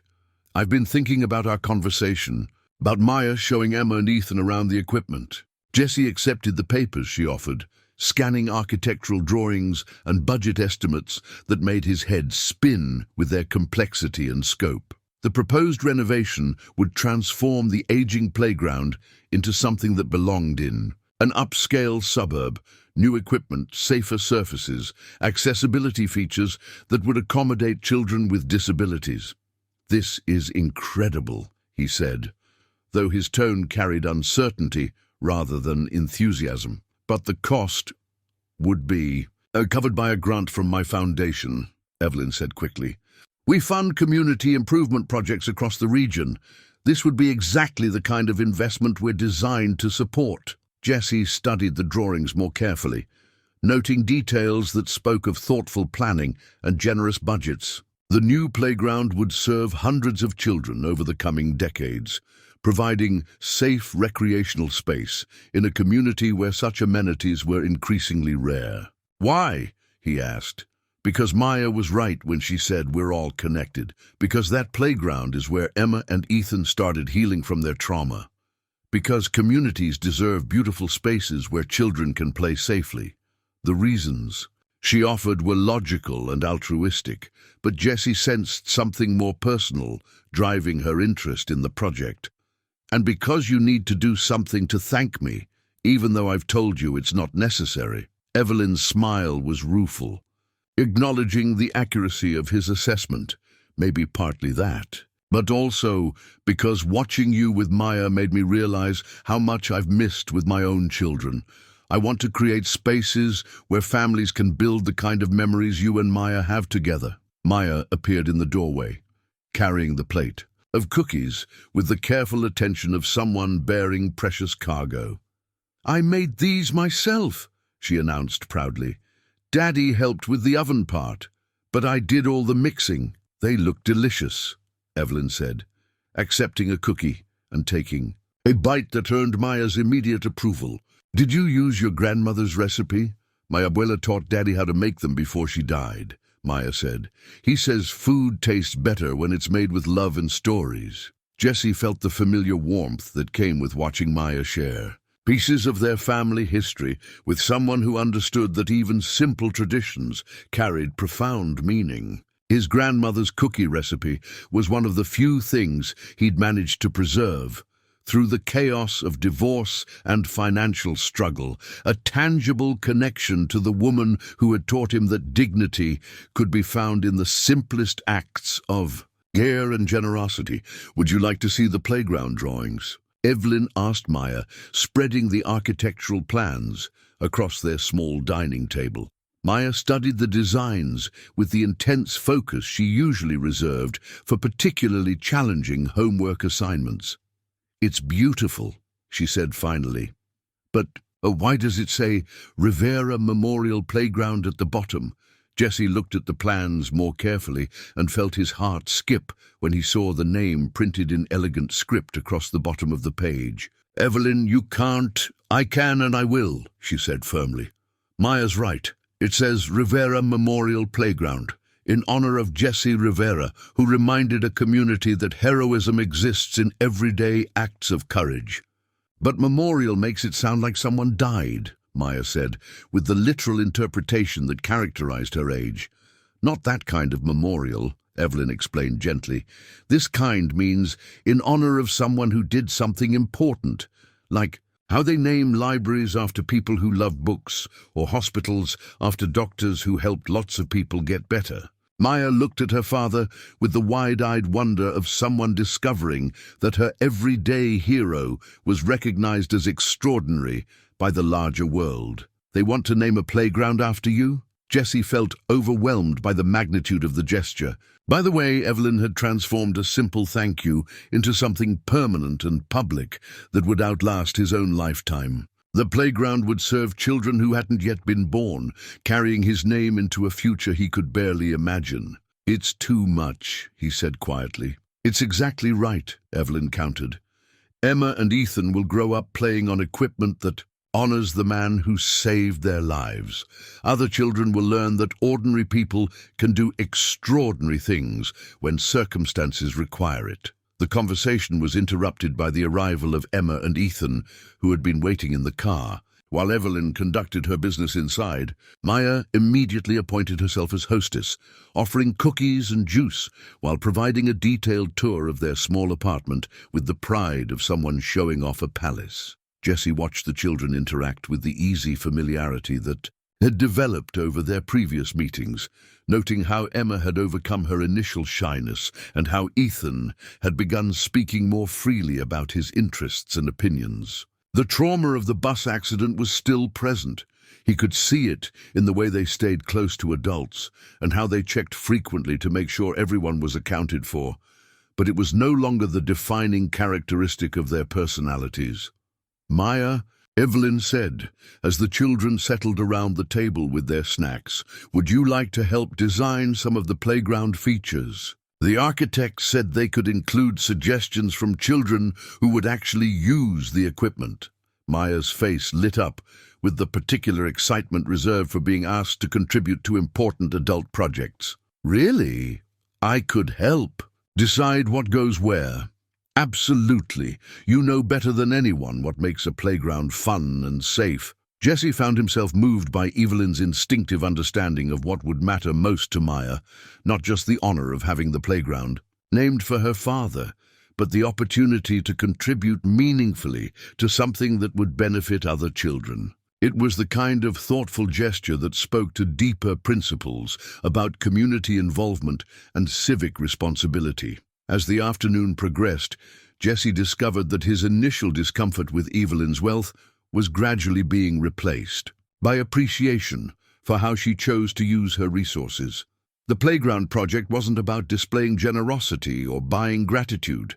It was about creating something lasting and meaningful that would benefit people she would never meet. I need to tell you something, Jessie said during a quiet moment when the children were absorbed in drawing their playground suggestions. About why Sarah and I divorced. About why I lost custody for 6 months. Evelyn set down her coffee cup and gave him her full attention, her expression open but serious. I was drinking too much, a lot too much. Started after I lost my job at the mill, got worse when Sarah and I began having problems. I thought I was managing it, thought I was functioning. Fine, but I wasn't. Sarah found me passed out in Maya's bedroom one night when I was supposed to be watching her. The memory still carried the sharp edge of shame that had motivated his commitment to sobriety. Maya had been 4 years old enough to understand that Daddy was sick, but too young to comprehend why he kept making promises he couldn't keep. I went to rehab, got sober, fought for joint custody, but Sarah was right to protect Maya from me during that time. I wasn't fit to be anyone's father. Evelyn was quiet for a moment, processing this information without judgment or visible shock. But you got sober. You got your life back. I got sober, Jessie confirmed. But the damage was done. Sarah remarried a guy who can provide stability, security, all the things I couldn't offer during those years. She's been pushing for full custody ever since, and honestly, sometimes I wonder if Maya would be better off with them. Maya would not be better off anywhere but with you, Evelyn said with quiet certainty. I've seen how you are together. The love, the respect, the way she trusts you completely. That doesn't happen with parents who aren't worthy of it. Jessie looked across the table where Maya was explaining her playground design to Emma and Ethan with the patient thoroughness of a natural teacher. She was happy, confident, secure in the knowledge that she was loved unconditionally. Whatever mistakes he'd made in the past, he'd somehow managed to build a relationship with his daughter that was strong enough to weather the storms of adult complications. Why did you tell me that? Evelyn asked. Because you shared something personal with me about your grief, about feeling like you'd failed as a parent. I wanted you to know that I understand that feeling, and because if we're going to be friends, really friends, you should know who you're dealing with. A man who made mistakes, learned from them, and built a better life for himself and his daughter. Evelyn said, "That's exactly who I thought I was dealing with." The simplicity of her acceptance surprised Jesse, who had grown accustomed to the weight of his past mistakes, to the way addiction carried a stigma that seemed to overshadow any subsequent achievements. But Evelyn's response suggested that she understood the difference between who someone had been and who they had chosen to become. As the day wound down and Evelyn prepared to take Emma and Ethan home, Jesse realized that their relationship had shifted from gratitude-based acquaintance to something that felt like genuine friendship. They had shared vulnerabilities and discovered common ground that transcended their different circumstances. "Thank you," he said, as she gathered her papers and prepared to leave, "for the playground, for understanding, for giving Maya the chance to be part of something important. Thank you for trusting me with your story," Evelyn replied, "and for showing me what good parenting looks like." That evening, as Jessie helped Maya with her homework at their small kitchen table, she looked up from her math worksheets with the serious expression that preceded important questions. "Daddy, are you going to marry Mrs. Carrington?" The question caught Jesse completely off guard, and he nearly choked on the coffee he'd been drinking. "What? Maya, where did that come from?" "Emma asked me if you were going to be her new daddy. I told her I didn't know, but that it would be okay with me if you were. She's nice, and she makes you smile in a different way than you usually do." Jesse set down his coffee cup and studied his daughter's face, seeing the careful observation skills that had always made her seem older than her years. "What do you mean, a different way? Like you're happy about something that might happen, instead of just happy about something that already did happen," Maya said with the clarity that sometimes surprised him with its accuracy. Jesse considered this assessment, recognizing the truth in her observation. His friendship with Evelyn had introduced possibilities into his life that he hadn't allowed himself to consider since his divorce. The possibility of partnership, of shared responsibility, of love that grew from mutual respect and understanding, rather than simply physical attraction or convenience. "Mrs. Carrington and I are friends," he said carefully. "Good friends. But we've known each other for less than 2 weeks, kiddo. People don't usually make decisions about marriage that quickly." "But you like her?" Maya pressed, with the persistence of someone who had already reached her own conclusions. "Yes," Jesse admitted. "I like her, and I like Emma and Ethan, but that doesn't mean we're going to become a family. Sometimes people are just friends, and that's good too." Maya nodded sagely, but Jesse could see that she was already imagining scenarios that involved playground picnics and holiday celebrations with their new friends. Her optimism was both touching and slightly concerning. He didn't want her to build expectations that might not be fulfilled, didn't want her to experience the disappointment that came with hoping for outcomes beyond their control. But as he tucked Maya into bed that night and listened to her prayers, which now included thanks for Emma and Ethan and Mrs. Carrington and the new playground that's going to be named after Daddy, Jesse found himself wondering if his daughter's intuitive understanding of relationships might be more accurate than his own cautious analysis. The photograph in his bedroom drawer seemed less like a monument to failure and more like evidence of growth, proof that he'd learned from his mistakes, that he'd built something better from the wreckage of his first attempt at creating a family. Maybe Maya was right.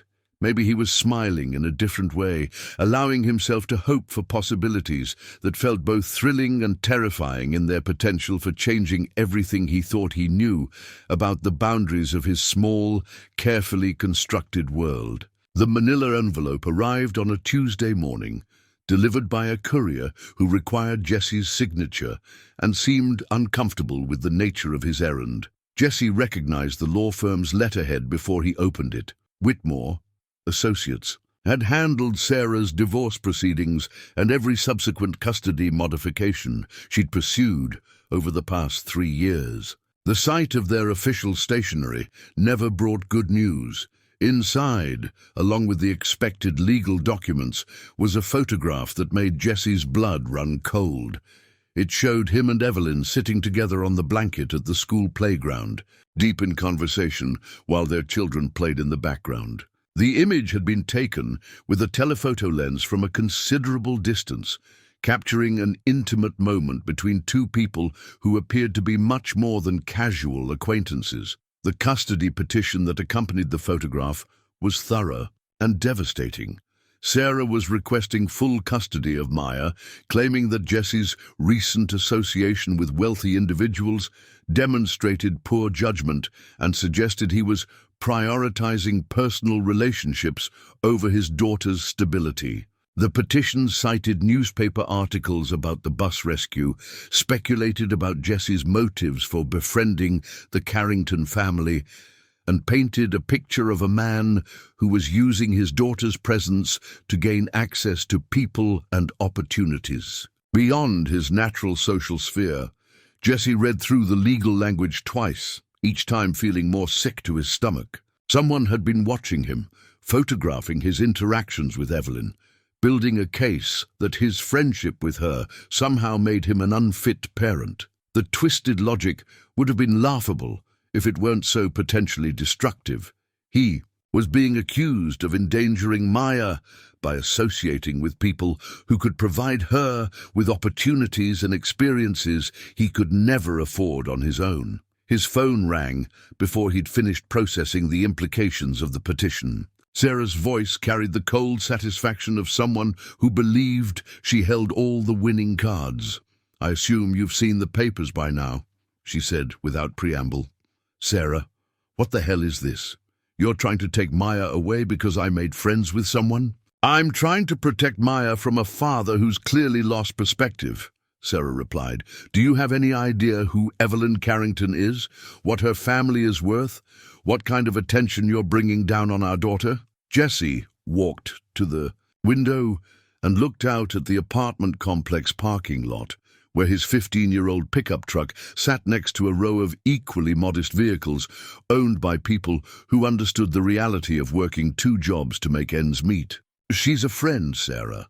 A good person whose children I helped in an emergency. She's a billionaire, Jesse. Her family owns half the tech companies in the Midwest. And you think she's interested in friendship with someone like you?" The casual cruelty of the assessment hit harder than Jesse expected.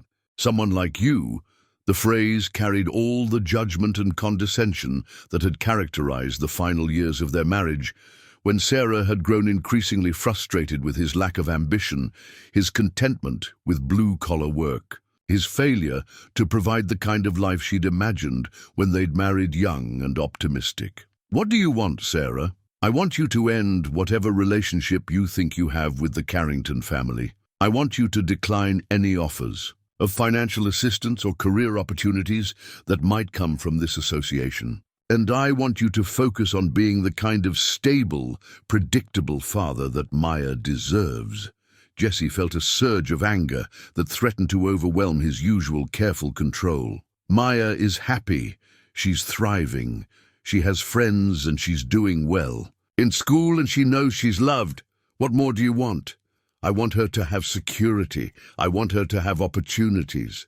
I want her to grow up in a world where she doesn't have to worry about whether there's enough money for groceries or whether her father's going to be able to pay the rent." The conversation continued for another 10 minutes, with Sarah outlining her vision of Maya's future: private schools, college funds, summers at camps where she would meet children from appropriate families, a life buffered by financial resources that could solve problems before they became crises. It was a compelling vision, Jesse had to admit, and one that he would never be able to provide, despite his best efforts. After Sarah hung up, Jesse sat in his kitchen staring at the legal documents and trying to understand how his life had become so complicated so quickly. 3 weeks ago, his biggest worry had been making sure Maya's school shoes lasted until spring.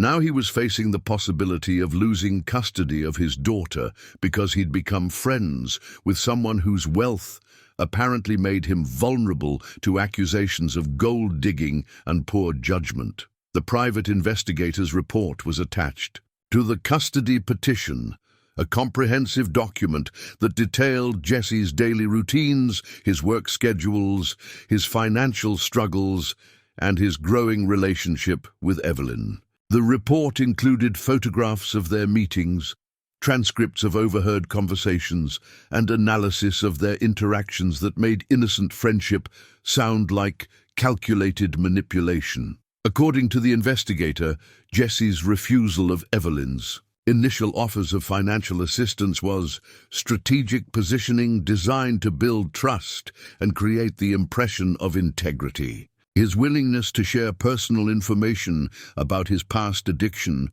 was characterized as emotional manipulation intended to generate sympathy and protective instincts. Even Maya's natural friendship with Emma and Ethan was described as a convenient coincidence that provides ongoing access to the Carrington family. Jesse had lived through the nightmare of addiction, had lost his marriage, and nearly lost his daughter to his own poor choices and self-destructive behavior. But he'd never felt as violated as he did reading this clinical dissection of his motives and character by someone who had never spoken to him, never witnessed his interactions with Maya, never understood the genuine affection that had developed between him and Evelyn. The knock on his door came an hour later, just as Jesse was trying to figure out how to explain the situation to Maya when she came home from school. He opened it to find Evelyn standing in the hallway, her face showing the same mixture of shock and anger he was feeling. "You've seen the papers," she said, holding up her own copy of the custody petition. "How did you—" "Sarah's lawyer sent copies to my attorney. Professional courtesy, apparently, since I'm named as a co-respondent in the action." Evelyn stepped inside and closed the door behind her, her movements sharp with controlled fury. "This is insane, Jesse. They're trying to use our friendship against you." Jesse gestured toward the kitchen table where the documents were spread out like evidence in a crime scene. "It gets worse. There's a private investigator's report. Someone's been watching us, photographing our meetings, building a case that I'm some kind of opportunist using Maya to get access to your money."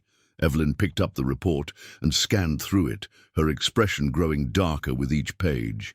"This is character assassination. None of this is true. True doesn't matter." "If it sounds plausible to a family court judge," Jesse said. "Sarah's right about one thing. I can't provide for Maya the way she can. I work 2 jobs, and we still struggle sometimes. If the court decides that my association with you demonstrates poor judgment or instability, then we fight it. We get better lawyers. We present the truth. We show the court what kind of father you really are." Jesse appreciated her instinctive loyalty, but he'd been through enough custody battles to understand the harsh mathematics of family law. "Evelyn, you don't understand. Sarah has resources I can't match. She can drag this out for months, rack up legal bills I can't pay, make my life so difficult that Maya starts to suffer from the uncertainty. So you're just going to give up? Let them win? I'm going to protect my daughter. If that means ending our friendship to preserve my relationship with Maya, then that's what I have to do." Evelyn stared at him as if he'd suggested something fundamentally incomprehensible. "You think the solution is to run away, to let Sarah dictate who you can and can't be friends with?" "I think the solution is to not give her any ammunition to use against me," Jesse said, the words tasting bitter even as he spoke them. "This whole thing started because I saved Emma and Ethan. If I just minded my own business, kept my head down, focused on my own problems, those children would be dead." Evelyn interrupted, her voice carrying the sharp edge of someone whose patience had reached its limit.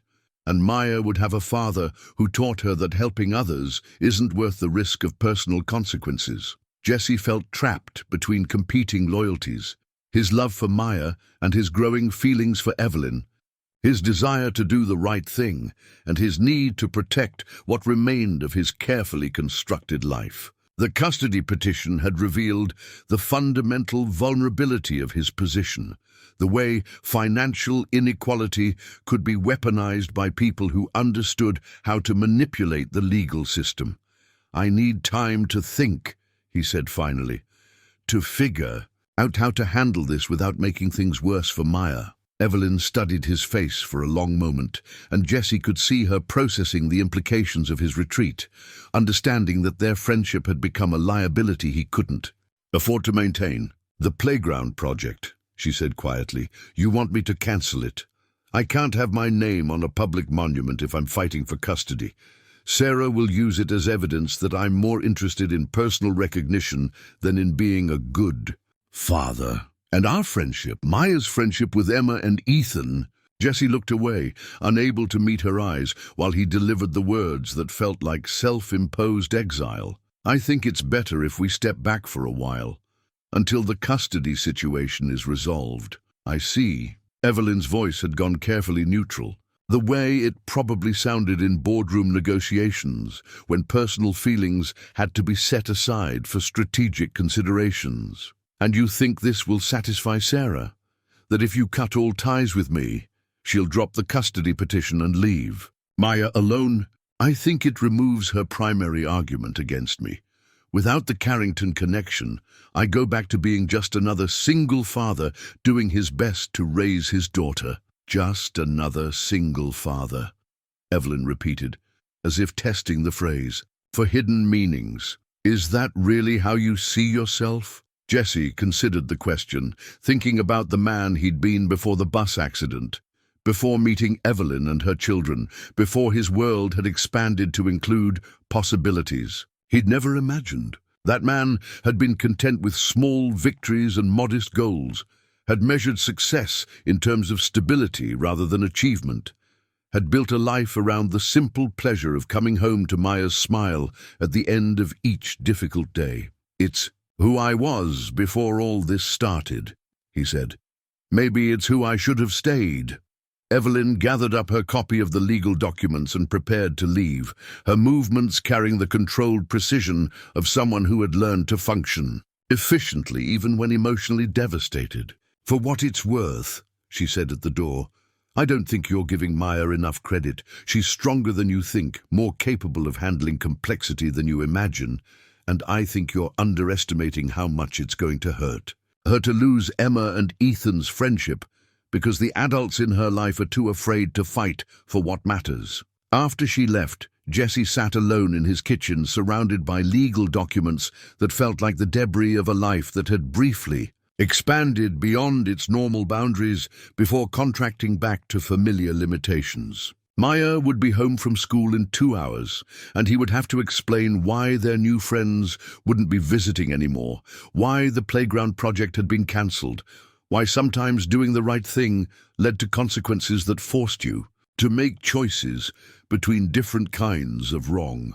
The photograph of his family that he'd shared with Evelyn lay on the table beside the custody petition, the two images representing different chapters in his ongoing attempt to build a life worthy of his daughter's trust and love. The young man in the wedding photo had believed that love was enough to overcome any obstacle, that good intentions could substitute for practical wisdom, that the future would unfold according to his hopes rather than his circumstances. The older man facing a custody battle understood that love sometimes required sacrifice, that protecting the people you cared about meant accepting limitations you couldn't change, that heroism was often less about dramatic gestures and more about quiet persistence in the face of forces beyond your control. But as Jessie looked at the private investigator's clinical analysis of his friendship with Evelyn, he wondered if he was making the right choice or simply the safe one. If protecting Maya meant preserving their small, isolated life, or fighting for the possibility of something larger, richer, more connected to the community of people who had briefly made him feel like he belonged to something bigger than his own survival. The custody hearing was scheduled for December 15th, 3 weeks before Christmas, and 2 months after Jessie had cut all contact with Evelyn Carrington. The court-appointed mediator had tried to encourage a settlement conference, suggesting that both parties might benefit from avoiding the expense and uncertainty of litigation, but Sarah had declined.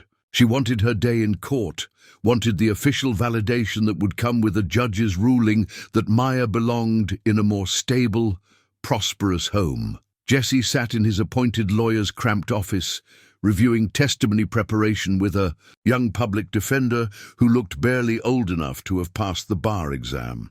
David Chen was earnest and well-meaning, but he'd been assigned to the case through the county's legal aid program, and his caseload included dozens of similar custody disputes involving parents who couldn't afford private representation. The good news is that your record since getting sober is exemplary, David said, flipping through a file that contained character references from Jesse's supervisor at the warehouse, Maya's teacher, and his AA sponsor. 3 years of steady employment, clean drug tests, no missed visits or support payments.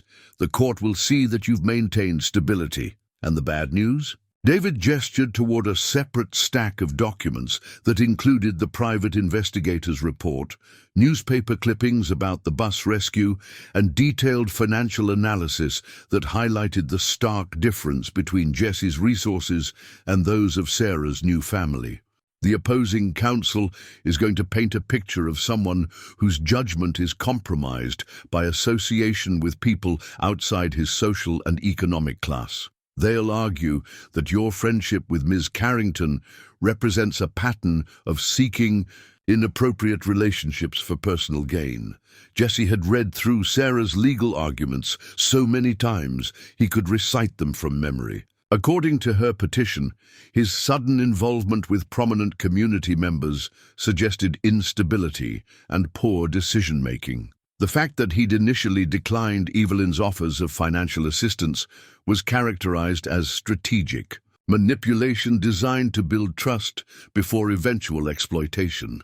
Even his decision to end the friendship was twisted into evidence of guilt and recognition that the relationship had been inappropriate from the beginning. "What about Maya's preferences?" Jesse asked. "She's 9 years old. Doesn't the court consider what she wants? They'll interview her, but custody decisions are based on the child's best interests, not necessarily their stated preferences. A 9-year-old can't be expected to understand complex financial and social factors that might affect her long-term welfare." Jesse understood the legal logic, but it still felt fundamentally wrong that Maya's own voice would carry less weight than expert testimony from people who had never seen them together, never witnessed the daily routines of homework and bedtime stories and Saturday morning pancakes that defined their relationship. The past 2 months had been the most difficult of Jesse's sobriety. Maya had asked repeatedly about Emma and Ethan, wondering why their new friends had suddenly disappeared from their lives without explanation. Jesse had offered vague answers about busy schedules and adult complications, but Maya was too perceptive to accept such obvious evasions. She'd grown quieter, more withdrawn, sensing the tension that surrounded the upcoming hearing, even though Jesse had tried to shield her from the specific details of Sarah's petition. "I want to testify," Jesse said, making a decision that had been building for weeks. "I want to tell the court myself what kind of father I am, what my relationship with Maya means to me." David looked uncomfortable with the suggestion. "Parent testimony can be risky. The opposing counsel will cross-examine you about every decision you've made, every mistake in your past. They'll try to rattle you, make you appear defensive or unstable. Let them try. I've got nothing to hide that isn't already in their petition. And maybe it's time someone spoke honestly about what this case is really about." That evening, Jesse helped Maya with her homework at their kitchen table while she worked through long division problems with the focused concentration she applied to every academic challenge. She'd been more serious lately, less inclined toward the casual chatter that usually accompanied their evening routines, and Jesse suspected she understood more about their current situation than he'd given her credit for. "Daddy," she said, looking up from her math worksheet. "Are you in some kind of trouble?" Jesse set down the papers he'd been reviewing and gave Maya his full attention. "What makes you ask that, kiddo?" You've been sad for a long time, and we haven't seen Emma and Ethan in forever, and Mrs. Rodriguez asked me if everything was okay at home because I haven't been raising my hand as much in class." The observation hit Jesse with unexpected force. He'd been so focused on protecting Maya from the stress of the custody battle that he'd failed to notice how his own anxiety was affecting her daily life, her engagement with school, her natural curiosity and enthusiasm for learning. "I'm not in trouble exactly," he said carefully, "but there are some grown-up things I'm dealing with that are making me worry more than usual about me." Jesse reached across the table and took Maya's small hands in his. "About making sure you're safe and happy and that nothing changes between us. You're the most important thing in my life, Maya. Everything I do is about making sure you're okay." "But I'm okay," Maya said, with the practical clarity that sometimes surprised him.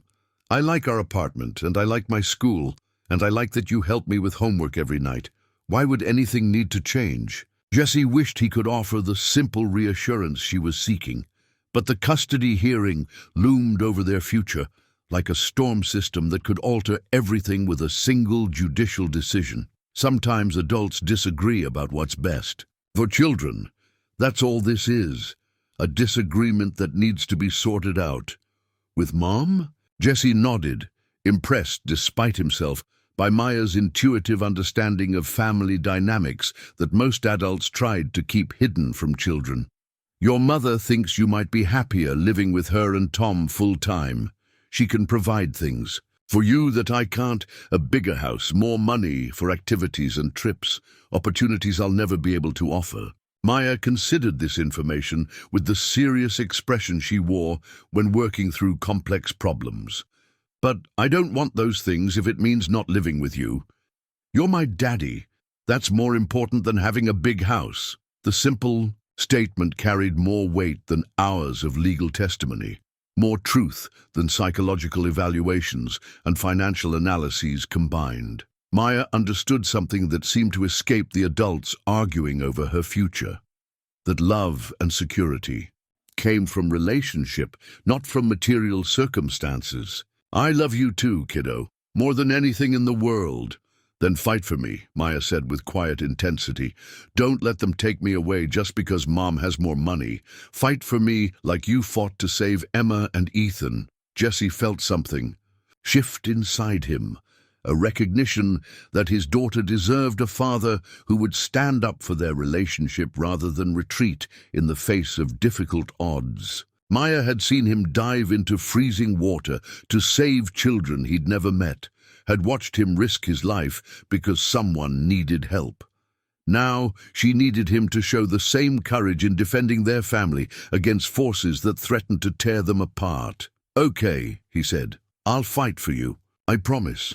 The next morning, Jesse called David Chen and informed him that he wanted to request an emergency character witness, someone who could testify about his parenting abilities and the strength of his relationship with Maya. David was skeptical about the strategy, warning that character witnesses could be cross-examined about their own motivations and biases. But Jesse had made his decision. He wanted Evelyn Carrington to testify on his behalf. The phone call to Evelyn was the most difficult conversation Jesse had initiated in months. They hadn't spoken since the day he'd told her their friendship had to end, and he had no idea whether she would even be willing to help after the way he'd handled the situation. "Jesse?" Her voice carried surprise and something that might have been hope. "I didn't expect to hear from you. I need to ask you something," he said without preamble. "Something that might cause problems for you, might bring unwanted attention to your family.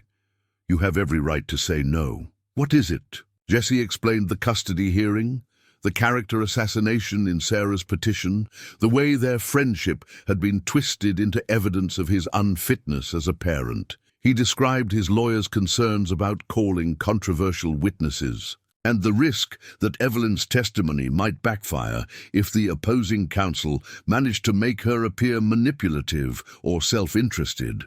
"But Maya asked me to fight for her," he concluded. "Really fight. the way I fought to save Emma and Ethan. And I think you're the only person who can tell the court what kind of father I really am, what our friendship actually meant." Evelyn was quiet for so long that Jessie wondered if the call had been disconnected. When she finally spoke, her voice carried the firm decisiveness he remembered from their first meeting. "Of course I'll testify. I've been waiting for 2 months for you to realize that some things are worth fighting for, regardless of the consequences.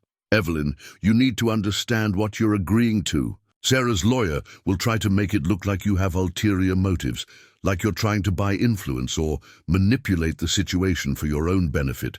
They'll question your judgment, your character, maybe even your fitness as a parent." "Let them try," Evelyn said with quiet steel in her voice. "I've been cross-examined by hostile board members and investigative journalists.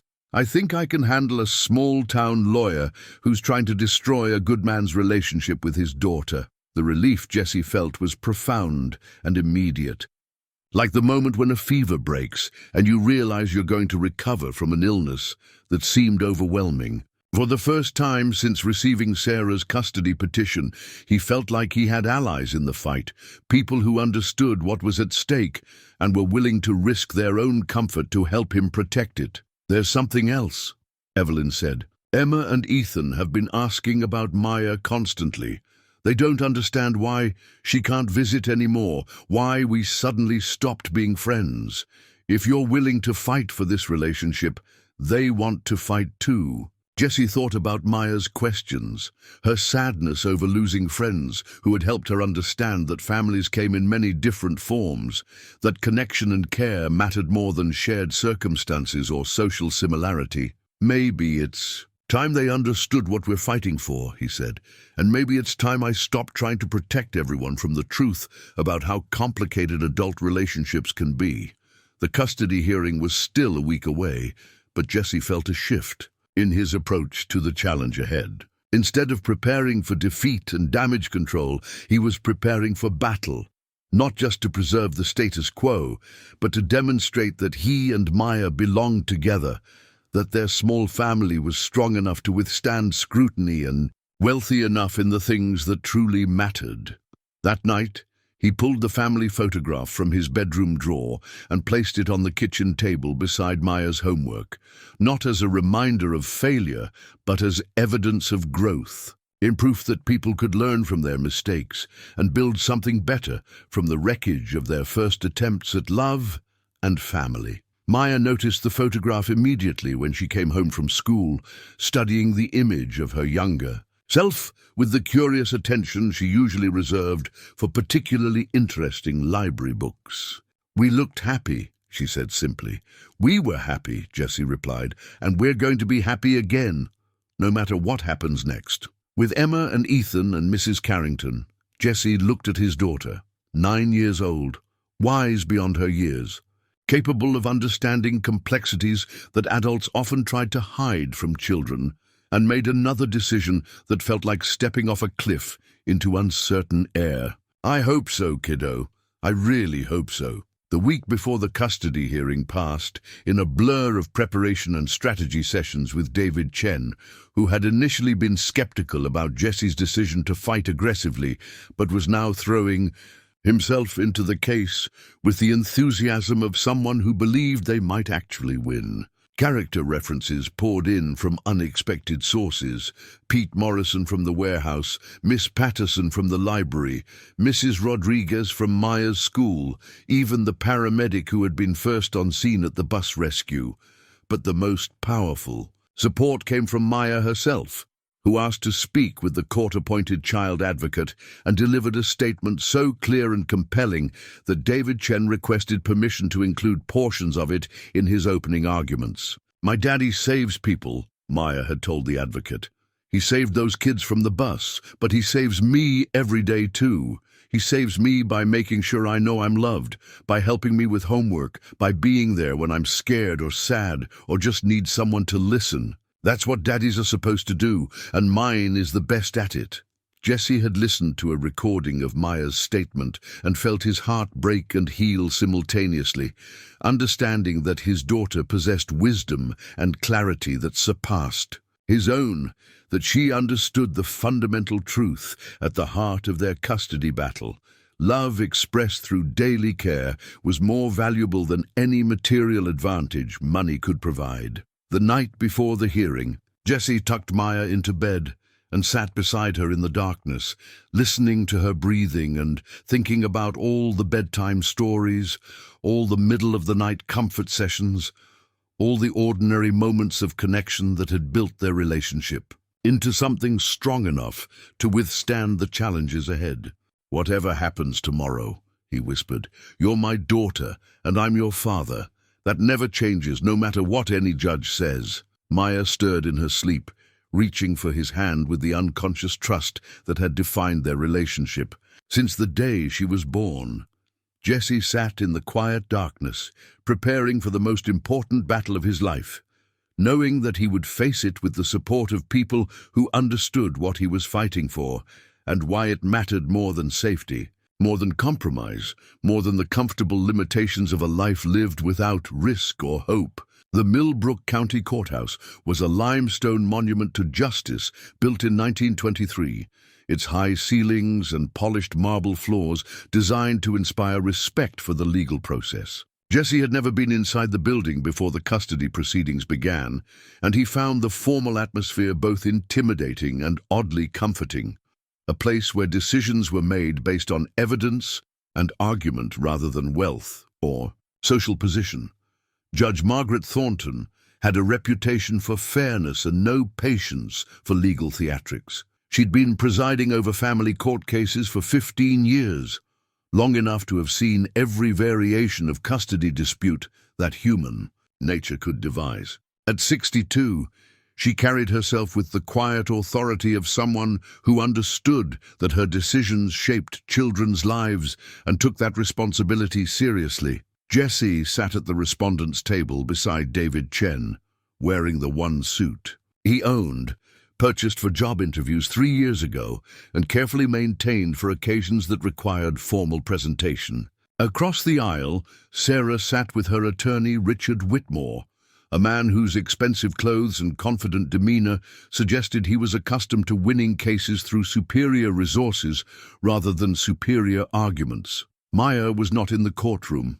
Family. Court proceedings typically excluded children under 12 unless their direct testimony was required, but Jesse could feel her presence in every document, every piece of evidence, every argument that would determine whether they continued to build their life together or whether that life was fundamentally altered by judicial decree. "Your Honor," Whitmore began in his opening statement, "this case is about providing Maya Rivera with the stability and opportunities that every child deserves. Ms. Sarah Hendricks and her husband Tom can offer Maya a two-parent household, financial security, educational opportunities, and a social environment that will prepare her for success in an increasingly competitive world." Jesse listened to the familiar arguments about private schools and college funds, summer camps and tutoring programs, all the advantages that money could purchase for a child whose future stretched ahead with infinite possibility. Whitmore was skilled at painting a picture of abundance without explicitly criticizing Jesse's circumstances, suggesting through careful language that love alone was insufficient when weighed against practical considerations of long-term welfare. Furthermore, Whitmore continued, recent events have raised serious questions about Mr. Rivera's judgment and priorities.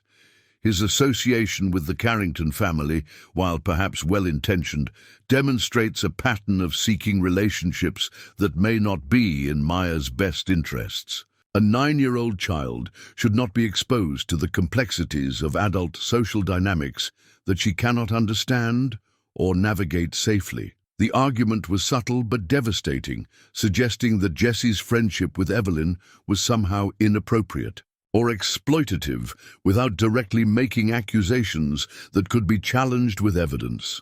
Whitmore was too experienced to make claims he couldn't prove, instead relying on implication and suggestion to plant seeds of doubt about Jesse's motives and character. When David Chen rose for his opening statement, Jesse felt a moment of panic about the contrast between his young public defender and Whitmore's polished professionalism. But David's voice carried conviction that transcended his inexperience, and his words focused on the heart of the matter rather than peripheral considerations. Your Honor, this case is not about money or social status or educational opportunities. This case is about the bond between a father and daughter who have built a life together based on love, trust, and mutual respect. Maya Rivera is thriving in her current environment, academically, socially, and emotionally, because she has a father who prioritizes her well-being above his own comfort and convenience. David gestured toward the character references and school, records that documented Maya's consistent academic performance, her involvement in school activities, her healthy social development. Mr. Rivera has been sober for 3 years, has maintained steady employment, has never missed a support payment or custody visit. He has rebuilt his life around his commitment to being the father Maya deserves. Jesse felt some of his tension, as David outlined the evidence that supported his fitness as a parent, but he knew the real test would come during cross-examination, when Whitmore would have the opportunity to probe for weaknesses and inconsistencies that could undermine his credibility. The first witness Sarah called was Dr. Patricia Wells, a child psychologist who specialized in custody evaluations. Dr. Wells had interviewed both Jesse and Sarah, had observed Maya's interactions with both parents, and had prepared a comprehensive report that was ostensibly neutral but seemed to favor Sarah's position on key points.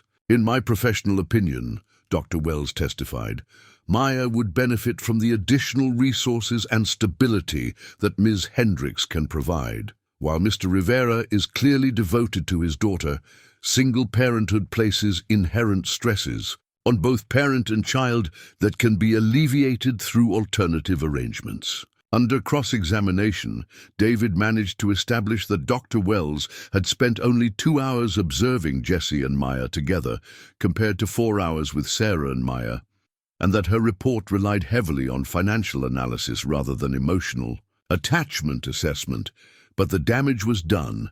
An expert witness had suggested that Maya's current situation was less than optimal, that change might benefit her long-term development. Sarah's testimony came next, delivered with the controlled emotion of someone who had rehearsed her presentation carefully.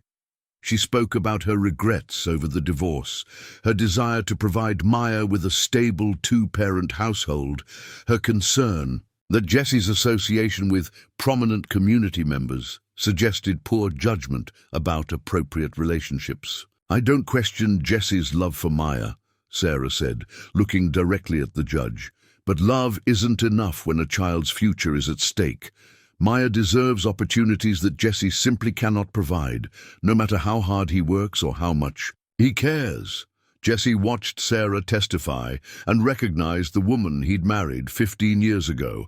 Intelligent, articulate, genuinely concerned about Maya's welfare, even when that concern was filtered through assumptions about what constituted appropriate parenting and suitable social environments. She wasn't motivated by malice or revenge, which somehow made her arguments more dangerous because they carried the ring of sincere conviction. During cross-examination, David focused on Sarah's decision to pursue full custody rather than modified visitation, questioning whether her primary concern was Maya's welfare or her own desire for control over her daughter's upbringing. Ms. Hendricks, in your petition, you cite Mr. Rivera's association with the Carrington family as evidence of poor judgment. Can you explain why friendship with successful, law-abiding citizens would be problematic for Maya? Sarah hesitated, recognizing the trap in the question. It's not the friendship itself that concerns me. It's the circumstances that led to the friendship, the media attention, the way Maya might be affected by being thrust into social situations she's not prepared for. Are you suggesting that Mr. Rivera should have allowed 2 children to drown, rather than risk the social complications that might result from saving them? Of course not, Sarah said, her composure slipping slightly. But Jesse has always had difficulty maintaining appropriate boundaries. His association with the Carrington family feels like another example of that pattern. Jesse felt his anger rise at the casual dismissal of his heroic act. The way Sarah could acknowledge that he'd saved 2 children's lives while simultaneously using that action as evidence against his character. But David was already moving to his next line of questioning, establishing that Sarah had remarried within 18 months of the divorce while limiting Jesse's contact with Maya during that transitional period. The morning session concluded with Tom Hendrick's testimony about his willingness to serve as Maya's stepfather, his financial resources, and his vision for her future.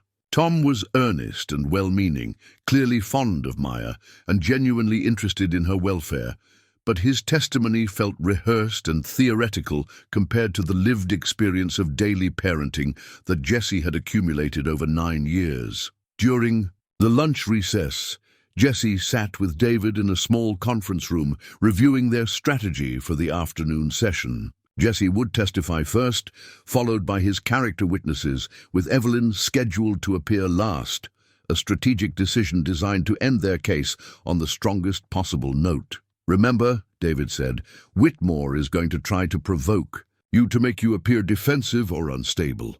Stay calm, answer the questions directly, and don't elaborate unless I ask you to. Your job is to show the judge who you really are, not to debate the opposing counsel's interpretation of your actions." Jesse nodded, understanding the advice, but knowing that staying calm under hostile questioning would be one of the most difficult challenges he'd ever faced. Everything he cared about, his relationship with Maya, their future together, the life they'd built through hard work and dedication, would be determined by his ability to present himself as competent and credible under the most stressful circumstances imaginable. As they prepared to return to the courtroom for the afternoon session, Jesse thought about Maya, probably eating lunch with Miss Patterson at the library, unaware that her future was being decided by strangers who would weigh her happiness against abstract considerations of long-term welfare and social appropriateness.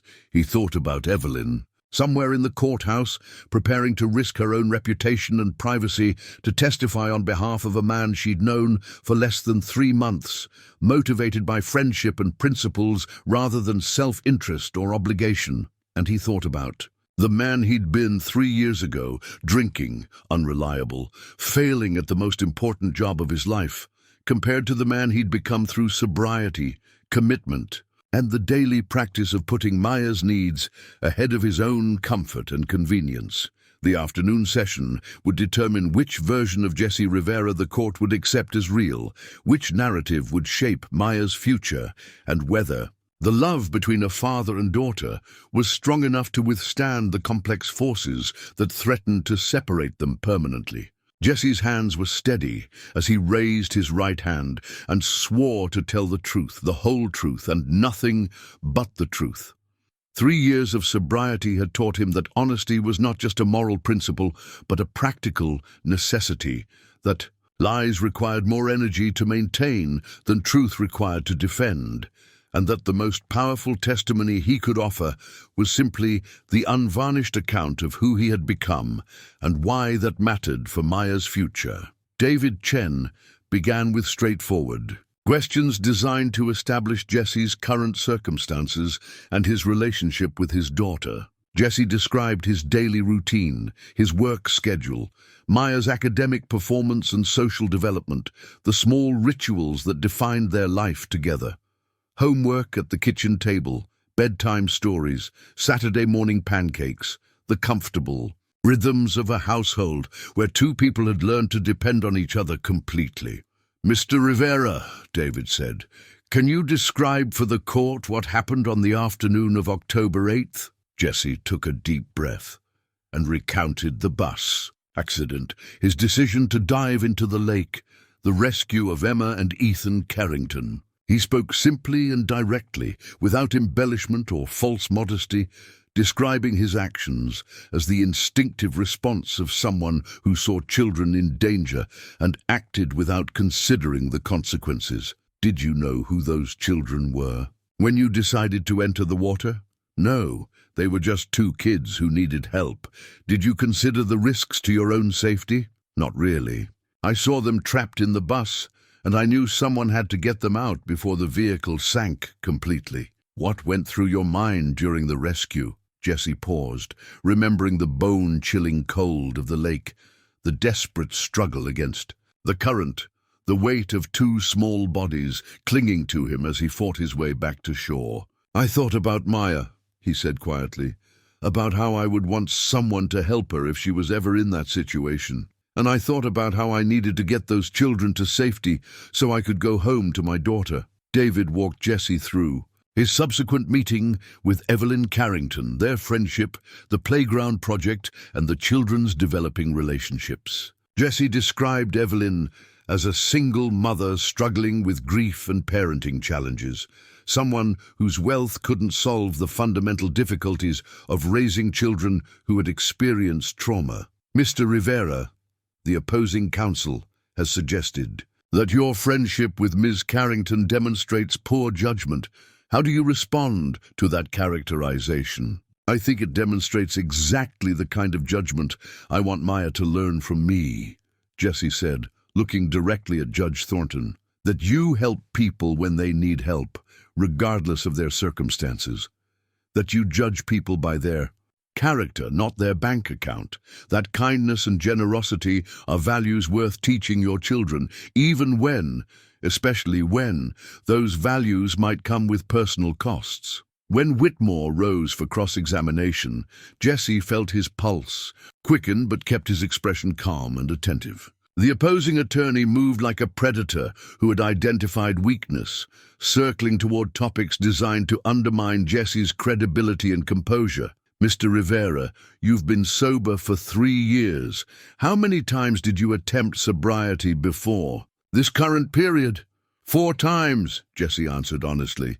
And what caused those previous attempts to fail? I wasn't ready to admit that I needed help. I thought I could control my drinking on my own, and I was wrong. During your period of active addiction, did you ever endanger Maya through your behavior?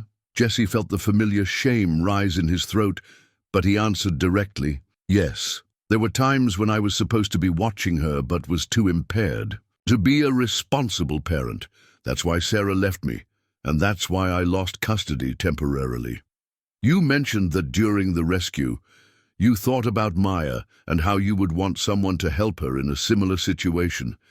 Isn't it true that your judgment about what Maya needs has been consistently poor throughout her life? My judgment was poor when I was drinking, Jesse said, refusing to be baited into defensiveness. My judgment has been clear and consistent since I got sober 3 years ago. But you're asking this court to believe that someone who made catastrophically poor decisions for the first 6 years of Maya's life should be trusted with her future based on 3 years of improved behavior. Jesse considered the question carefully, understanding that his answer would be crucial to the judge's assessment of his fitness as a parent. I'm asking the court to look at who I am now, not who I was then. I'm asking them to consider the man Maya knows as her father, the one who helps her with homework every night, who has never missed a school event, who has been completely sober for 3 years. I made terrible mistakes, but I learned from them. Maya deserves a father who can admit his failures and work every day to be better. Whitmore spent another 20 minutes probing Jesse's finances, his living situation, his ability to provide educational opportunities and social advantages that Sarah could offer. But Jesse had prepared for these questions, and his responses focused consistently on Maya's actual needs rather than abstract possibilities.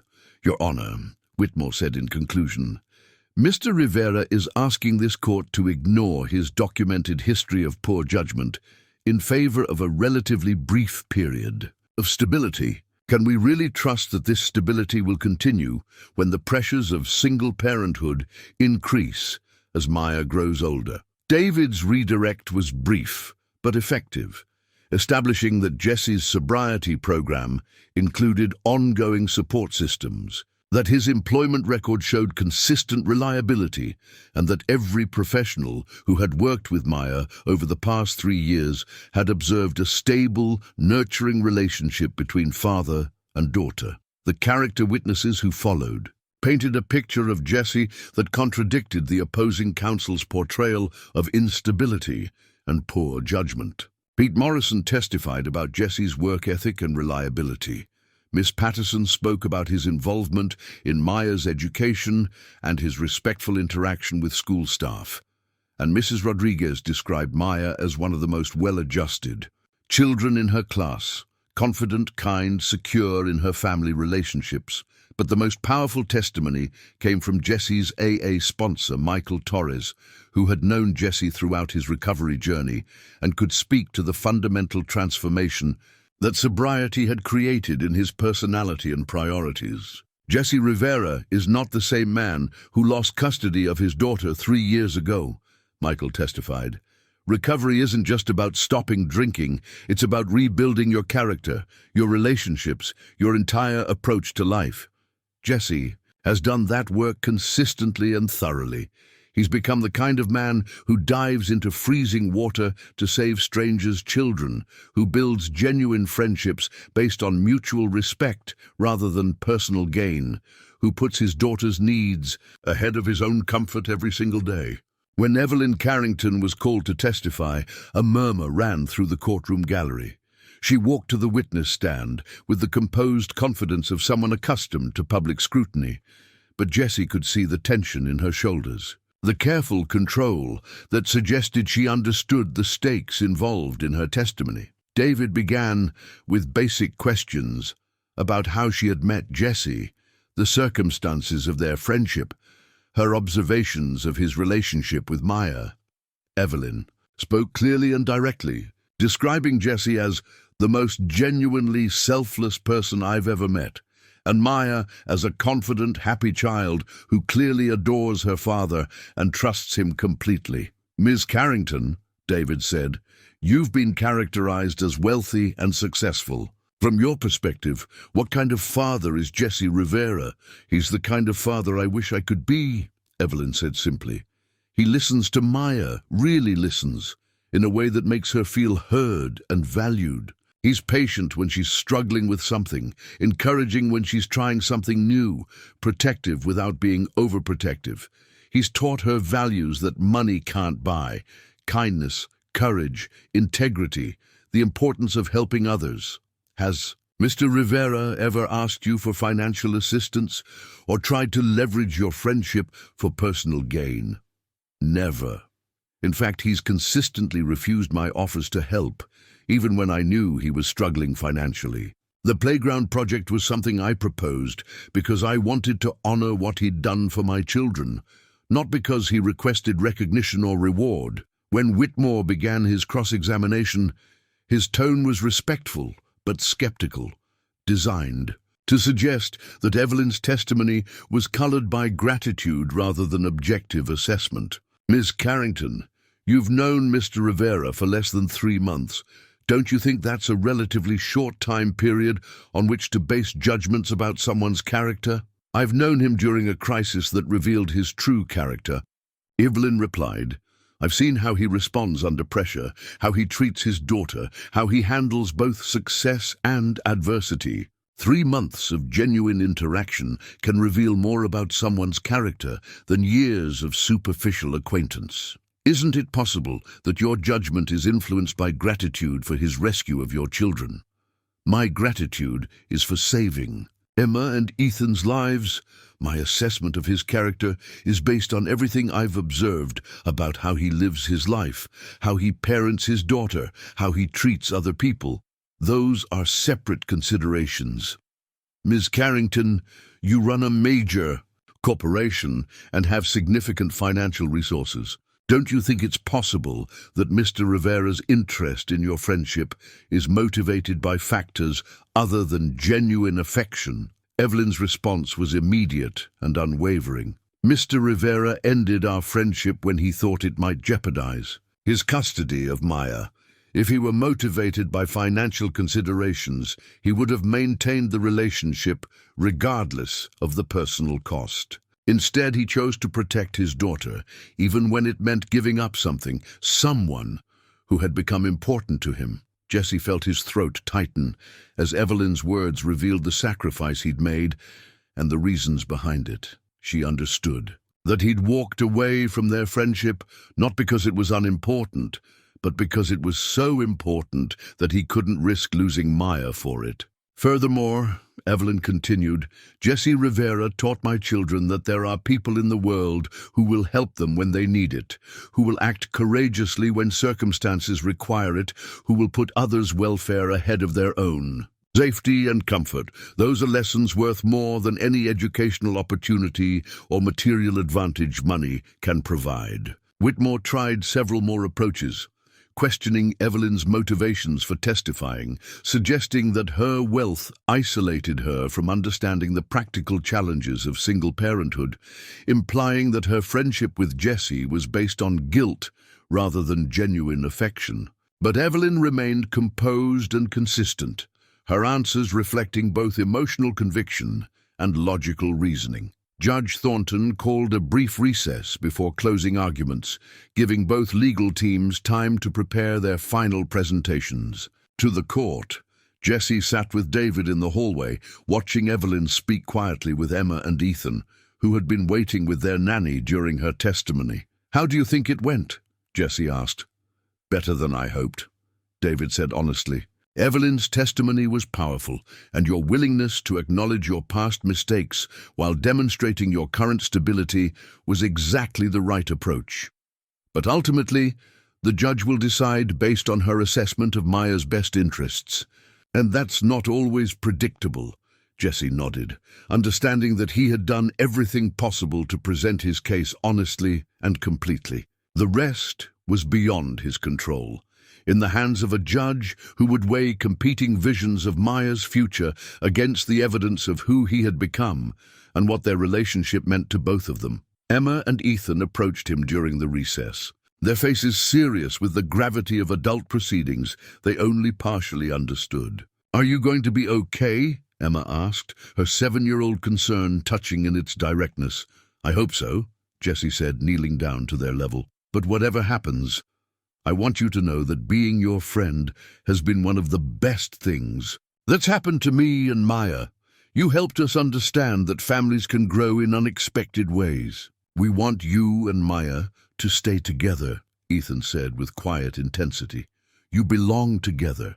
Everyone can see it." Jesse hoped that everyone included Judge Thornton, whose decision would determine whether the family he and Maya had built through love, commitment and daily care would survive the legal challenge that threatened to tear them apart. Judge Thornton returned to the bench after a 2-hour deliberation that felt like an eternity to everyone gathered in the courtroom. Jesse sat beside David Chen, his hands folded carefully in his lap, trying to read meaning into the judge's expression.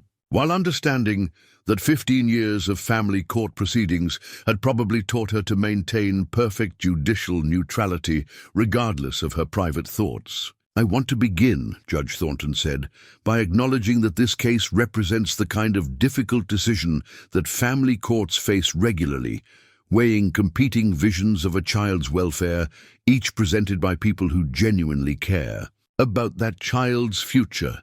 Both Ms. Hendricks and Mr. Rivera love Maya deeply, and both can offer her valuable things as she grows into adulthood." Jesse felt his heart sink at the preamble, which sounded like preparation for a compromise solution that would satisfy no one while disrupting the life he and Maya had built together. "However," the judge continued, "custody decisions must be based on the child's best interests, not on abstract considerations of what might be theoretically optimal.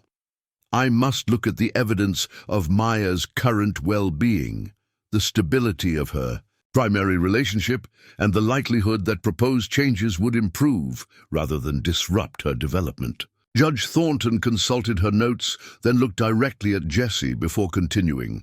Mr. Rivera, you have presented compelling evidence of your transformation over the past 3 years.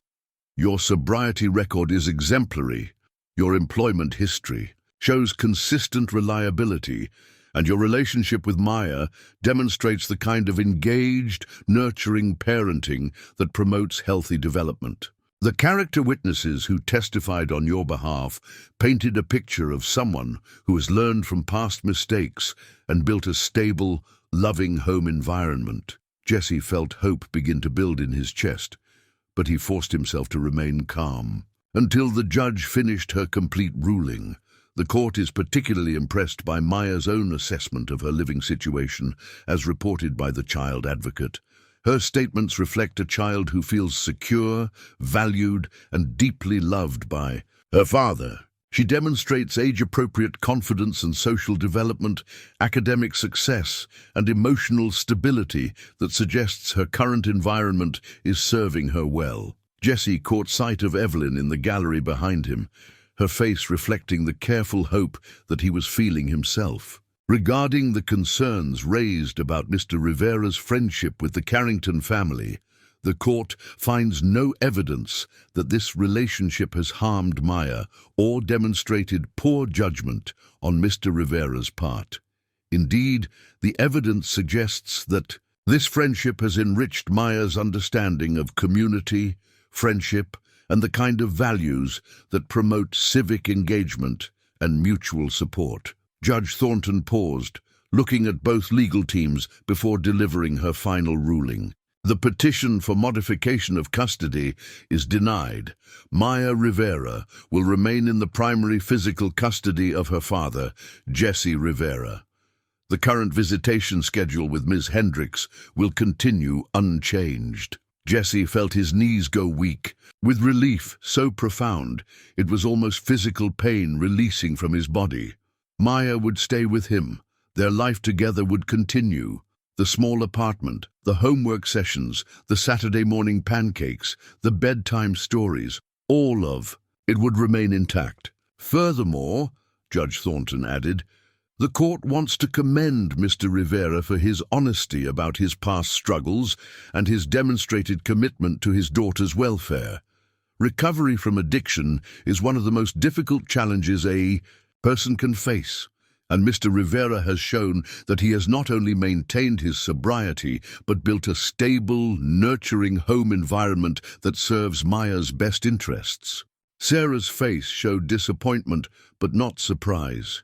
She had always been realistic about the strength of Jesse's relationship with Maya, even when she disagreed with his circumstances and choices. Tom placed a supportive hand on her shoulder, and Jesse could see that they would accept the court's decision with grace, even if it wasn't what they had hoped for. As the courtroom began to empty, Jesse felt overwhelmed by the number of people who approached to offer congratulations and support. Pete Morrison clapped him on the shoulder with the gruff affection of someone who had watched him rebuild his life through hard work and determination. Miss Patterson smiled with the satisfied expression of someone whose faith in human goodness had been validated.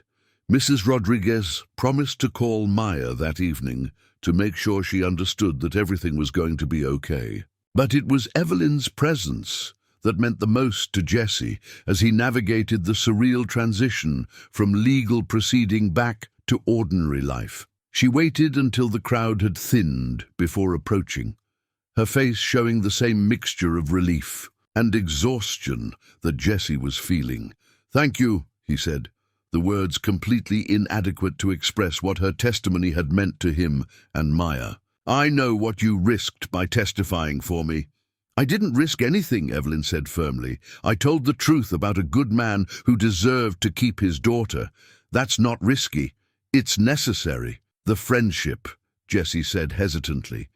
"If you're willing, I'd like to try again, without the legal complications, without the pressure of custody battles and private investigators. Just friendship." Evelyn's smile was the first completely unguarded expression he'd seen from her since the day they'd met at the community center. "I'd like that too. Emma and Ethan have been asking about Maya every day. They want to show her the new books they got for Christmas." Jesse realized that Christmas was only a week away, that the holiday he'd been dreading as potentially Maya's last in their small apartment was now restored to its proper significance as a celebration of family and gratitude and the simple joy of being together. The drive home took him past the construction site where work had begun on the new playground equipment. The sign at the entrance still read Rivera Memorial Playground, and Jesse felt a complex mixture of pride and humility at seeing his name associated with something that would serve children for decades to come. The playground would be finished by spring, ready for a new generation of kids to climb and swing and imagine adventures on equipment that honored an ordinary man's moment of extraordinary courage. Maya was waiting at Miss Patterson's house, where she'd spent the day trying to concentrate on books while worrying about outcomes beyond her control. She ran to Jesse's truck before he'd even parked, her face bright with questions and barely contained anxiety. "What happened? Are we still going to live together? Can I still see Emma and Ethan?" Jesse knelt down and gathered Maya into a hug that tried to communicate everything he was feeling: relief, gratitude, love, and the profound recognition that some bonds were strong enough to survive any challenge that legal systems or social pressures could devise. "We're staying together, kiddo, you and me, just like always." Maya pulled back to study his face, making sure he was telling her the complete truth. "Forever? Forever," Jesse confirmed. "The judge said you belong with me, and that's not going to change." That evening, they celebrated with Chinese takeout eaten on their small kitchen table, while Maya described her day at the library and her plans for the upcoming school winter break. The conversation was ordinary, comfortable, full of the small details that characterized their daily life together. But underneath the normalcy, Jesse felt a deeper appreciation for everything they had built together, not just the routines and traditions that defined their household, but the trust and love that had sustained them through challenges he'd never anticipated when he'd first fought to regain custody 3 years ago. After Maya went to bed, Jesse called Evelyn to thank her again and to begin the careful process of rebuilding their friendship on new foundations. They talked for an hour about the day's events, about their children's reactions to the court's decision, about plans for the winter break that might include shared activities, and the gradual reconstruction of the relationships that had been disrupted by legal complications. "I have something to tell you," Evelyn said near the end of their conversation, "about the playground project. I want to modify the dedication." Jesse felt a moment of concern that the custody battle had somehow compromised the community project that meant so much to him and Maya. "Instead of just honoring you," Evelyn continued, "I want the dedication to recognize the importance of community, of people who help each other regardless of their circumstances. In honor of everyday heroes who remind us that courage comes in many forms and that the greatest adventures begin when we choose to help each other." Jesse thought about the playground that would serve children from all kinds of families, single parents and married couples, wealthy and struggling, people whose lives intersected briefly or became permanently intertwined through the simple recognition that everyone needed support, encouragement, and the occasional reminder that goodness existed in the world. 6 months later, Jesse stood at the edge of the completed playground, watching Maya demonstrate the climbing wall technique to Emma and Ethan, while Evelyn stood nearby taking photographs that would probably end up in frames throughout her large, no longer lonely house. The spring afternoon was warm, with the promise of summer adventures ahead, and the playground equipment gleamed with the fresh paint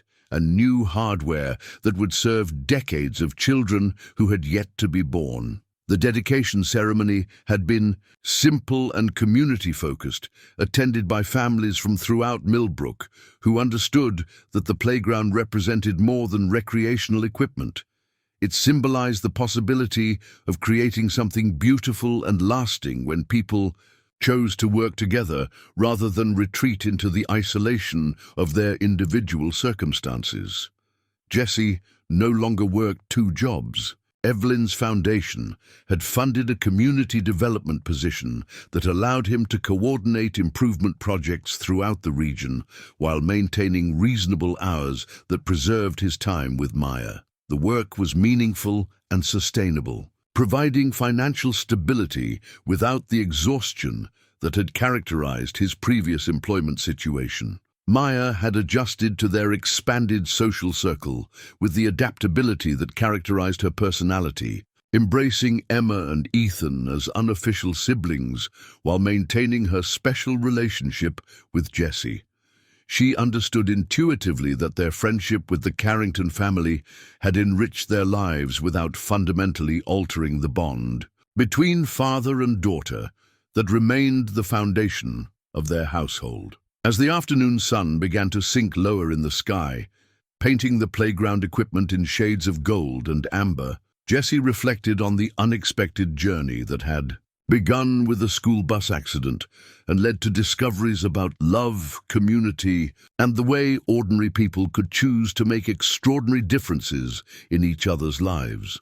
The photograph in his bedroom drawer had been joined by newer images, pictures of blended family gatherings, playground celebrations, quiet moments, when 4 children and 2 adults had created memories that none of them could have imagined when they'd first met under circumstances of crisis and emergency response. "Daddy," Maya called from the top of the climbing structure, "look how high we are. We can see everything from up here." Jesse looked up at his daughter, 9 years old, confident, secure in the knowledge that she was loved completely, and felt the familiar mixture of pride and protective love that had sustained him through every challenge of single parenthood. But now that love was enhanced by the understanding that families could grow in unexpected directions, that friendship could evolve into something that resembled love without threatening the bonds that had existed before, Evelyn moved to stand beside him, both of them watching their children play with the easy familiarity that had developed over months of shared experiences and mutual support. "Thank you," she said quietly, echoing words they'd exchanged many times over the past year. "For what this time? For showing me that some risks are worth taking, for teaching Emma and Ethan that there are people in the world who will help when help is needed, for reminding me that the best things in life can't be purchased or planned. They happen when we're brave enough to step outside our comfortable boundaries and trust that other people might be as good as we hope they are." Jesse nodded, understanding that their friendship had required courage from both of them. His willingness to accept help without losing dignity, her willingness to offer support without expectation of return. They had learned to navigate the complex dynamics of different social and economic circumstances, while focusing on the fundamental human needs that connected all parents. The desire to raise children who were confident, kind, and capable of contributing to the world in positive ways. As the spring afternoon faded into evening and the children reluctantly climbed down from their various adventures to prepare for the journey home, Jesse realized that his life had become something he'd never quite dared to imagine. Not perfect, but rich with connection and purpose, and the daily satisfaction of knowing that love expressed through consistent care was the most valuable gift he could offer Maya and the community that had embraced them both. The playground would serve children for generations to come, but its real legacy was the reminder that ordinary people could choose to be heroes in small, daily ways that mattered more than dramatic gestures or grand pronouncements. Jesse Rivera had saved 2 children from drowning, but more importantly, he had learned to save himself and his daughter by building a life based on honesty, commitment, and the recognition that everyone deserved the chance to become better than their worst moments suggested they might be. The new family portrait would be taken at Christmas, showing Jesse and Maya alongside Evelyn, Emma, and Ethan in front of a tree that sparkled with lights and possibilities for a future none of them could predict.